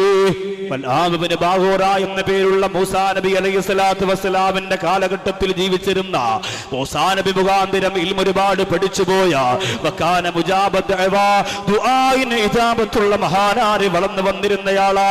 കൻആനീൻ എന്ന് പറയുന്ന ഗ്രാമപ്രദേശത്തുകാര് വന്ന് ബഹുമാനപ്പെട്ടവരോട് പറഞ്ഞു, നിങ്ങൾ മൂസാ നബിക്കെതിരെ ഒന്ന് ദുആ ചെയ്യുമോ? നിങ്ങൾ ആ ദുആ മൂസാ നബിക്കെതിരെ നിങ്ങൾ നടത്തിയാൽ നമ്മുടെ രാജ്യം രക്ഷപ്പെടുമെന്ന് പറഞ്ഞപ്പോൾ അദ്ദേഹം പറഞ്ഞു, ഒരിക്കലുമില്ല. അലമുല്ലർദീനാൻ ഈ ഭൂമിയിൽ നിന്ന് ഏറ്റവും വലിയ അറിവുള്ളയാളാ. ഞാൻ മൂസാ നബിക്കെതിരെ ദ്വാരക്കാൻ പാടില്ലാത്തതാണ്. പക്ഷെ ആ ഗ്രാമക്കാര് പിടിപെട്ടില്ല. ബൽആബിന് ബാഹൂറയുടെ ഭവനത്തിന്റെ അകത്ത് വന്ന് പ്രിയപ്പെട്ട ഭാര്യക്ക് ആഭരണങ്ങൾ കൊടുക്കുകയാ. ശരീരത്തിൽ കൈകാലുകൾ അണിയാൻ ആഭരണങ്ങൾ കൊടുത്തിട്ട് ആ പെണ്ണിനോട് പറയുന്നു, നിന്റെ ഭർത്താവിനെ കൊണ്ട് സമ്മതിപ്പിക്കുക, നിന്റെ ഭർത്താവിനെ കൊണ്ട് മൂസാ നബിക്കെതിരെ ദ്വാരക്കാൻ സമ്മതിപ്പിക്കുക. ഒരു പെണ്ണിലൂടെ ബൽആബിന് ബാഹൂറ എന്ന് പറയുന്ന ഏറ്റവും വലിയ പാണ്ഡിത്യത്തിന്റെ നീരുറവ അല്ലാഹു ഒഴുക്കി കൊടുത്ത ആ മഹാനുഭാവന്റെ മനസ്സിലേക്ക് സുബ്ഹാനല്ലാഹ്, ഓ മഹാനുഭാവന്റെ മനസ്സിന്റെ കത്തളത്തിലേക്ക് ശൈത്താൻ കടന്നു വരികയാ. ആ പെണ്ണ് തന്റെ പ്രിയപ്പെട്ടവനോട് പറഞ്ഞ്, ഒരുപാട് സ്വത്ത് നമുക്ക് കിട്ടിയില്ലേ, ഒരുപാട് പണം നമുക്ക് കിട്ടിയില്ലേ, അതുകൊണ്ട് എന്തുകൊണ്ടാ നിങ്ങൾ മൂസാ നബിക്കെതിരെ ദ്വാരക്കാൻ മടി വിചാരിക്കുന്നത്? ചെയ്യുക. ആ സമയത്ത് ഇബ്ലീസ് വന്ന് ബൽആബിന് ബാഹൂറയുടെ മനസ്സിൽ ഇങ്ങനെ കൊട്ടുകയാ, അല്ലാഹു അമി ശൈത്താൻ ദുനിയാ അവിൽ ആഖിറ അൽമാലു അവിൽ മൂസാ. ആരെയാ തിരഞ്ഞെടുക്കേണ്ടത്? ദുനിയാവ് വേണോ, ആഖിറം വേണോ, സ്വത്ത് വേണോ, മൂസാ നബി വേണോ, അല്ലാഹു വേണോ, പദവി വേണോ? ഏത് വേണമെങ്കിലും തിരഞ്ഞെടുത്തോ. അവസാനം ബൽആബിന് ബാഹൂറ മൂസാ നബി അലൈഹിസ്സലാമിനെതിരെ ദുആ ചെയ്തെന്ന് ചരിത്രം പറയുകയാ. വാനോളം പുകഴ്ത്തി പറയാൻ വിധിക്കപ്പെട്ട മഹാനുഭാവന് അവസാനം അല്ലാഹുവിന്റെ ഖുർആൻ പറഞ്ഞത് എങ്ങനെയെന്നറിയോ? മസലുഹു കമസലിൽ കൽബി, മസലുഹു കമസലിൽ കൽബി, അവന്റെ ഉദാഹരണം പട്ടിയെ പോലെ എന്ന് ഖുർആൻ. എത്രത്തോളം വലിയ പദവിയിലേക്ക് എത്തിപ്പോയ മനുഷ്യന്റെ മനസ്സിലേക്ക് ഒരു വിഷത്തിന്റെ ദ്രാവകം കടന്നു വന്നപ്പോ ഇബ്ലീസ് കൊളുത്തി കൊടുത്തപ്പോ ഏറ്റവും വലിയ പദവിയിൽ നിന്ന് തരം താണ പദവിയിലേക്ക് എത്തിയില്ലേ? ഖുർആൻ പറഞ്ഞു മസലുഹു കമസലിൽ കൽബി, അവന്റെ ഉദാഹരണം പട്ടിയെ പോലെയാണ്, നായയെ പോലെയാണ്. അല്ലാഹുവേ ഞങ്ങളെ കാത്തുരക്ഷിക്കണേ അല്ലാ. ഞങ്ങളുടെ മനസ്സിലേക്ക് എപ്പോഴാണ് രോഗം വരുന്നതെന്നറിയില്ല, ഞങ്ങളുടെ മനസ്സിലേക്ക് എപ്പോഴാണ് മാരക രോഗം കടന്നു വരുന്നതെന്നറിയില്ല. കാസർഗോഡ് തടിച്ചുകൂടിയവരെ സൂക്ഷിച്ചേ പറ്റൂ, അള്ളാനെ സൂക്ഷിച്ചേ പറ്റൂ, പടച്ചോനെ സൂക്ഷിച്ചേ പറ്റൂ. അതുകൊണ്ടാണ് മൂസാ നബി അലൈഹിസ്സലാത്തു വസ്സലാമിന് ഏറ്റവും വലിയ അറിവുണ്ടായിട്ട് അള്ളാഹുവിനോട് ചോദിച്ചല്ലോ മൂസാ നബി, അള്ളാഹുവേ എന്നെക്കാളും അറിവുള്ള ആരെങ്കിലും ഇന്ന് ലോകത്തുണ്ടോ? അള്ളാഹു പറഞ്ഞു മൂസാ നബിയെ, ഖിദർ എന്ന് പറയുന്ന ഒരു പ്രവാചകൻ ജീവിച്ചിരിപ്പുണ്ട് മൂസാ നബിയെ. ആ പ്രവാചകന്റെ അടുത്ത് പോയാൽ നിങ്ങൾക്ക് ഒരുപാട് ഇൽമു പഠിക്കാൻ കഴിയുന്നതാ. ഖലീമുല്ലാഹി മൂസാ നബി അലൈഹിസ്സലാം ഖിദർ നബി അലൈഹിസ്സലാമിനെ വിനയത്തോടെ കാണാൻ പോയത് എന്തിന്റെ പേരിലാ? ആ മനസ്സിലേക്ക് മാരക രോഗങ്ങൾ കടന്നു വന്ന പ്രവാചകനാണെങ്കിൽ പോലും അള്ളാന്റെ പൊരുത്തക്കേട് കിട്ടുമെന്ന് ഭയന്നു പോയിട്ടാ. അതുകൊണ്ടാണ് ഖിദർ നബി അലൈഹിസ്സലാമിനെ കാണാൻ പോയത്. ലോകത്ത് ജീവിച്ചിരിക്കുന്ന പ്രവാചകന്മാര് 4 പേരാണ്. ജീവിച്ചിരിക്കുന്ന പ്രവാചകന്മാര് 4 പേരാണ്. ആകാശത്ത് 2 പ്രവാചകന്മാരുണ്ട്, ഭൂമിയിൽ 2 പ്രവാചകന്മാരുണ്ട്. ആകാശത്ത് ജീവിച്ചിരിക്കുന്ന പ്രവാചകന്മാർ ഒന്ന് ഈസാ നബിയും മറ്റൊന്ന് ഇദ്രീസ് നബിയും. ഭൂമിയിൽ ജീവിച്ചിരിക്കുന്ന 2 പ്രവാചകന്മാർ ഒന്ന് ഖിദർ നബി അലൈഹിസ്സലാമും ഇല്യാസ് നബി അലൈഹിസ്സലാമും. ഈ ഇല്യാസ് നബി അലൈഹിസ്സലാമും ഖിദർ നബി അലൈഹിസ്സലാമും എല്ലാ വർഷവും പരിശുദ്ധ ഹജ്ജ് കർമ്മത്തിന് മക്കത്തുണ്ടാകും എന്ന് മഹാന്മാർ പറയുന്നു. ഖിദർ നബി അലൈഹിസ്സലാമിന് ദീർഘായുസ് കിട്ടുന്നതിന് ഒരു പ്രത്യേക കാരണമൊക്കെ ഉണ്ട്, അതൊന്നും പറയാനുള്ള നേരം നമുക്കില്ല. ഖിദർ നബി അലൈഹിസ്സലാത്തു വസ്സലാമും ഇല്യാസ് നബി അലൈഹിസ്സലാമും പരിശുദ്ധ മക്കത്ത് എല്ലാ വർഷവും ഉണ്ടാകും. ബഹുമാനപ്പെട്ട അബ്ദുല്ലാഹിബിൻ അബ്ബാസ് റളിയല്ലാഹു അൻഹു പറയുന്നു, ഖിദർ നബി അലൈഹിസ്സലാം ഇല്യാസ് നബി അലൈഹിസ്സലാത്തു വസ്സലാമിന് ഹജ്ജിന്റെ അമലുകൾ കഴിഞ്ഞിട്ട് മുടി വെട്ടിക്കൊടുക്കുമത്രേ. ഉംറ ചെയ്താലും ഹജ്ജ് ചെയ്താലും മുടി തലയിൽ നിന്ന് വെട്ടിമാറ്റണമല്ലോ. അപ്പൊ അങ്ങനെ വെട്ടിക്കൊടുക്കുമ്പോ ഖിദർ നബി അലൈഹിസ്സലാം ഒരു ദിക്ർ പറയും, ഒരു ദുആ പറയും. അബ്ദുല്ലാഹിബിൻ അബ്ബാസ് റളിയല്ലാഹു അൻഹു പറയുന്നു, മൻ ഖാലഹുന്ന ഹീന യുസ്ബിഹു വഹീന യുംസി സലാസ മറാത്ത്, 3 പ്രാവശ്യം രാവിലെയും വൈകുന്നേരവും ആ ദിക്ർ ആരെങ്കിലും പറഞ്ഞാൽ അവനെ അപകട മരണം, മുങ്ങി നശിക്കുക, അങ്ങനെയുള്ള ശരീരം ചിതറിപ്പോകുന്ന രോഗങ്ങൾ, അങ്ങനെയുള്ള അപകടങ്ങളിൽ നിന്നെല്ലാം കരിഞ്ഞു പോവുക. കണ്ണൂർ ജില്ലയുടെ ചാലയിൽ നടന്ന ദുരന്തത്തിന്റെ സങ്കീർണമായ ചിത്രം ഇതുവരെ നമ്മുടെ മനസ്സിൽ നിന്ന് മാഞ്ഞിട്ടില്ല. അപ്പൊ ഇങ്ങനെയൊക്കെയുള്ള രംഗങ്ങൾ വരാതെ അള്ളാഹു കാത്തു സൂക്ഷിക്കുമെന്ന് ബഹുമാനപ്പെട്ട അബ്ദുല്ലാഹിബിൻ അബ്ബാസ് റളിയല്ലാഹു തആല പറഞ്ഞതായി ഹദീസുകളിൽ കാണാം. അപ്പോ ആ ദിക്ർ ഇൻഷാ അല്ലാഹ് പറഞ്ഞു തരും. എന്നിട്ട് വളരെ വേദനയോടെ പരിശുദ്ധ ഖുർആൻ എപ്പോഴും ആശ്വാസവും ആനന്ദവും നമുക്ക് ഖുർആനാണ്. എപ്പോഴും നമുക്ക് തണലായി വരുന്നത് നമ്മുടെ പരിശുദ്ധ ഖുർആനാണ്. സൂറത്ത് യാസീനിലെ ഒരു ചെറിയ ആയത്ത്, ആ ആയത്ത് 111 പ്രാവശ്യം മഹാന്മാരായ ഇന്ന് ജീവിച്ചിരിക്കുന്ന സൂഫിയാക്കളൊക്കെ പറയുന്നത് അത് 111 പ്രാവശ്യം ഒരു ദിവസം ഒരാൾ ഓതിയാൽ മാരക രോഗത്തിന്റെ അണുക്കൾ അവന്റെ ശരീരത്തിൽ കടന്നു വരൂല എന്നാണ്. അപ്പൊ മക്കളെ കൊണ്ട് ഭാര്യയെ കൊണ്ട് നിങ്ങളും അത് ഇൻഷാ അല്ലാഹ് ചൊല്ലണം. ഇത് 2 നമ്മൾ പഠിക്കാൻ പോവാണ്. നമുക്ക് ഖുർആൻ ഒരു വലിയ ആശ്വാസമാണ്, ഖുർആൻ നമുക്കൊരു വലിയ ആനന്ദമാണ്, ഖുർആൻ നമുക്കൊരു വലിയ ആഹ്ലാദമാണ്. ഖുർആൻ ഇറങ്ങിയ മാസമാണ് പരിശുദ്ധ റമദാൻ. എൻ്റെ പ്രിയപ്പെട്ട സഹോദരങ്ങളെ, 6666 ആയത്തിന് ഇടയിൽ നിന്ന് വളരെ ചെറിയ ഒരു ആയത്ത്, യാസീനിലെ വളരെ ചെറിയ ഒരു ആയത്ത്, ആ ആയത്ത് മാത്രം നിങ്ങൾ ഓതിയാൽ, ഒരു ദിവസം ഓതിയാൽ നിങ്ങൾക്ക് കിട്ടുന്ന പ്രതിഫലം എത്ര വലുതാണ്. പരിശുദ്ധ റമദാൻ ഖുർആൻ ഇറങ്ങിയ മാസം അത്രയും ഓതാൻ പറ്റിയല്ലോ. നമ്മുടെ ഭവനങ്ങളിലിരുന്ന് ഖുർആൻ റമദാൻ മാസത്തിലാണ് ഏറ്റവും അധികം ആ പരിശുദ്ധ ഖുർആൻ നമ്മെ തട്ടി തലോടി തടവി കൊണ്ടുപോകേണ്ടത്. റമദാനിലാണ് ഏറ്റവും വലിയ പൊരുത്തം നമുക്ക് ആ ഖുർആൻ തരേണ്ടത്. ഏറ്റവും വലിയ അത്ഭുതം അള്ളാഹു പറഞ്ഞത്, നാളെ പരലോകത്ത് ആര് കൈവിടഞ്ഞാലും ചിലർക്ക് അള്ളാഹുവിന്റെ പരിശുദ്ധ ഖുർആൻ ഒരു മനുഷ്യന്റെ, ഒരു മലക്കിന്റെ രൂപത്തിൽ വന്ന് സ്വർഗം കൊടുക്കാൻ അള്ളാഹുവിനോട് പറയുമെന്ന. പരിശുദ്ധ റമദാൻ വിട പറയാൻ പോകുന്ന സമയം, ഖുർആൻ ഇറങ്ങിയ മാസത്തിൽ ആ ഖുർആന്റെ ശാപം കിട്ടാതിരിക്കാൻ, ആ ഖുർആന്റെ ശാപം കിട്ടാതിരിക്കാൻ മനസ്സൊരുകിയിട്ട് നല്ല മനസ്സോട് കൂടിയിട്ട് ഇൻഷാ അല്ലാഹ്, ഉസ്താദേ എനിക്ക് ഓതാൻ അറിയില്ല, ഇല്ലെങ്കിൽ എനിക്ക് ഓതാൻ അറിയാം, 10ഉം 15ഉം ഖത്തുമൊന്നും എനിക്ക് തീർക്കാൻ പറ്റിയിട്ടില്ല, എൻ്റെ മക്കൾ ഹാഫിളീങ്ങളാകാൻ പരിശ്രമിച്ചു പക്ഷെ നടന്നില്ല, എൻ്റെ കുടുംബം ഹാഫിളീങ്ങളാകാൻ പരിശ്രമിച്ചു നടന്നില്ല, അതുകൊണ്ട് എൻ്റെ പ്രിയപ്പെട്ട ഉസ്താദേ, എൻ്റെ കുടുംബം ഖുർആനിന് എതിരായി നാളെ പരലോകത്ത് വരാതിരിക്കാൻ, ഞാനും എൻ്റെ കുടുംബവും ഖുർആനെതിരായി പരലോകത്ത് വരാതിരിക്കാൻ എൻ്റെ മക്കൾ ഹാഫിളാകാൻ വേണ്ടി നിങ്ങൾ ദുആരക്കണം. ചെറിയ മക്കളാണ്. ആ പ്രിയപ്പെട്ട മക്കളൊക്കെ ഇപ്പോഴേ ഖുർആൻ പഠിപ്പിക്കുന്നതിന് വേണ്ടി മദ്രസയിലാക്കിയിട്ട് അവർ ഓതുമ്പോൾ കണ്ണ് നിറഞ്ഞു പോകലുണ്ട്. ഒറ്റയ്ക്ക് കബറിൻ്റെ അകത്ത് കിടക്കുമ്പോൾ പാമ്പും തേളും വിശലിത്തങ്ങളും അല്ലാതെ ഒന്നുമില്ലാത്ത അവിടെ അള്ളാഹുവെ മരിച്ചു ചൊല്ലുമ്പോഴാണ് ഇതിൻ്റെയൊക്കെ പുണ്യവും പ്രതിഫലവും നമ്മൾ അറിയുക. ഇപ്പോൾ നമ്മുടെ മനസ്സിൽ അതിൻ്റെ ഗൗരവം എത്തുകയില്ല. അള്ളാഹുവിനെ സാക്ഷി നിർത്തി പടച്ചറബിനെ സാക്ഷി നിർത്തി ഖുർആനിൻ്റെ ഒരു പൊരുത്തക്കേടും ഈ റമളാനിൽ എനിക്കുണ്ടാവരുത്. ഓതാൻ ചിലപ്പോൾ കഴിയാതിരിക്കട്ടെ, ഓതിയിൽ തെറ്റ് വരാതിരിക്കട്ടെ, മക്കൾ പഠിക്കാതിരിക്കട്ടെ. ഈ ഒരു റമളാനിൻ്റെ ഖുർആനിനെ കുറിച്ച് പറഞ്ഞ ഈ സ്വർഗത്തിൻ്റെ വേദിയിൽ ഖുർആൻ അനുകൂലമായി സാക്ഷി പറയണം. റമളാൻ മാസത്തിൽ ഞാൻ ഖുർആനിനോട് പൊരുത്തക്കേട് കാണിച്ച ഒരു അവസ്ഥ വരാൻ പാടില്ല. ചെറുക്കുളം അബ്ദുള്ള സാഹിബ് ശാരീരികമായ ബുദ്ധിമുട്ടുകൾ ഉണ്ടായിട്ടും പരിശുദ്ധ റമളാനിന്റെ പൊരുത്തം ആഗ്രഹിച്ച് ഈ വിനീതിനോടുള്ള മഹബത്ത് കൊണ്ടും ഈ പ്രസ്ഥാനങ്ങളോടുള്ള താല്പര്യം കൊണ്ടും അൽഹംദുലില്ലാ നമ്മുടെ ഈ സ്വർഗത്തിന്റെ വേദിയിലേക്ക് വന്നു. അള്ളാഹു ആഫിയത്ത് കൊടുക്കട്ടെ, അള്ളാഹു ആരോഗ്യം കൊടുക്കട്ടെ, അള്ളാഹു എല്ലാ വിഷമങ്ങളും അള്ളാഹു മാറ്റി കൊടുക്കട്ടെ. അള്ളാഹു ആ സഹോദരന്റെ റമളാൻ കബൂൽ ചെയ്യട്ടെ. ദുആ പറയുന്നു. ഹിദർ നബി അലൈഹി സ്വലാം പറഞ്ഞ ദുആ രാവിലെയും വൈകുന്നേരവും നമുക്ക് ചെല്ലാനും പറയാനും അല്ലാഹുവിന്റെ റസൂൽ സമ്മാനിച്ച ദുആ ബിസ്മില്ലാഹി മാഷാ അല്ലാഹ് എന്നാണ് ഒന്നാമത്തെ വരി. ബിസ്മില്ലാഹി മാഷാ അല്ലാഹ് നിങ്ങൾക്ക് അറിയുന്ന വരികളാണ്, അതുകൊണ്ട് പഠിക്കാൻ വളരെ എളുപ്പമാണ്.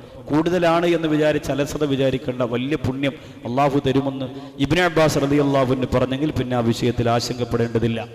ബിസ്മില്ലാഹി മാഷാ അല്ലാഹ് ലാ യസൂഖുൽ ഖൈറ ഇല്ലല്ലാഹ് ലാ യസൂഖുൽ ഖൈറ ഇല്ലല്ലാഹ്. ബിസ്മില്ലാഹി മാഷാ അല്ലാഹ് ലാ യസൂഖുൽ ഖൈറ ഇല്ലല്ലാഹ്. വീണ്ടും മാഷാ അല്ലാഹ് ലാ യസ്രിഫു ശർറ ഇല്ലല്ലാഹ്. ആദ്യം ലാ യസൂഖുൽ ഖൈറ ഇല്ലല്ലാഹ്, ശേഷം വീണ്ടും മാഷാ അല്ലാഹ് ലാ യസ്രിഫു ശർറ ഇല്ലല്ലാഹ്.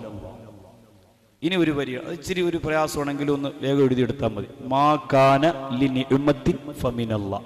ഇത്രയേ ഉള്ളൂ. മാ കാന ലിനിഉമത്തിൻ ഫമിനല്ലാഹ്. ആദ്യം മുതൽ ഒന്നുകൂടി പറയാം. ബിസ്മില്ലാഹി മാഷാ അല്ലാഹ് ഒന്നാമത്തെ വരി. രണ്ടാമത്തത് ലാ യസൂഖുൽ ഖൈറ ഇല്ലല്ലാഹ്. ലാ യസൂഖുൽ ഖൈറ ഇല്ലല്ലാഹ്. അതിന് താഴെ വീണ്ടും മാഷാ അല്ലാഹ്. അതിന് താഴെ ലാ യസ്രിഫു ശർറ ഇല്ലല്ലാഹ്. അതിന് താഴെ വീണ്ടും മാഷാ അല്ലാഹ്. അതിന് താഴെ മാ കാന ലിനിഉമത്തിൻ ഫമിനല്ലാഹ്. മാ കാന ലിനിഉമത്തിൻ ഫമിനല്ലാഹ്. അതിന് താഴെ മാഷാ അല്ലാഹ് ലാ ഹൗല വലാ ഖുവത ഇല്ലാ ബില്ലാഹ്. ഒന്നുകൂടി ആദ്യം മുതൽ ഞാനതൊന്ന് ഓതാം. ബിസ്മില്ലാഹി മാഷാ അല്ലാഹ് ലാ യസൂഖുൽ ഖൈറ ഇല്ലല്ലാഹ്. മാഷാ അല്ലാഹ് ലാ യസ്രിഫു ശർറ ഇല്ലല്ലാഹ്. മാഷാ അല്ലാഹ് മാ കാന ലിനിഉമത്തിൻ ഫമിനല്ലാഹ്. മാഷാ അല്ലാഹു ലാ ഹൗല വലാ ഖുവത ഇല്ലാ ബില്ലാഹ്. അല്ലാഹു ഓതാനും പഠിക്കാനും തൗഫീഖ് തരട്ടെ. പരിശുദ്ധ ഖുർആനിന്റെ ഹൃദയമാണ് സൂറത്ത് യാസീൻ. മഹാന്മാര് പറയുന്നു, മാരക രോഗങ്ങളിൽ നിന്ന് രക്ഷപ്പെടാൻ, അതിൻ്റെ അണുക്കളെ നശിപ്പിക്കാൻ, അതിനെ ക്ഷയിപ്പിക്കാൻ ലോകത്ത് ഇതിനേക്കാൾ ശക്തിയുള്ള മറ്റൊരു ആയുധം വേറെയില്ല. വളരെ എളുപ്പമാണ് പഠിക്കാൻ. പരിശുദ്ധ സൂറത്തിൽ യാസീനിലെ ഒരു ചെറിയ ആയത്താണ് സലാമുൻ ഖൗലം മിർ റബ്ബിർ റഹീം. ഓതാൻ വളരെ എളുപ്പം, പറയാൻ വളരെ എളുപ്പം. ഒരു 111 പ്രാവശ്യം ഇത് ഇൻഷാ അല്ലാഹ് ഒരു ദിവസം, രാവിലെയാണെങ്കിൽ എങ്ങനെ രാത്രിയാണെങ്കിൽ എങ്ങനെ നിരന്തരം ഇൻഷാ അല്ലാഹ് ഓതുക.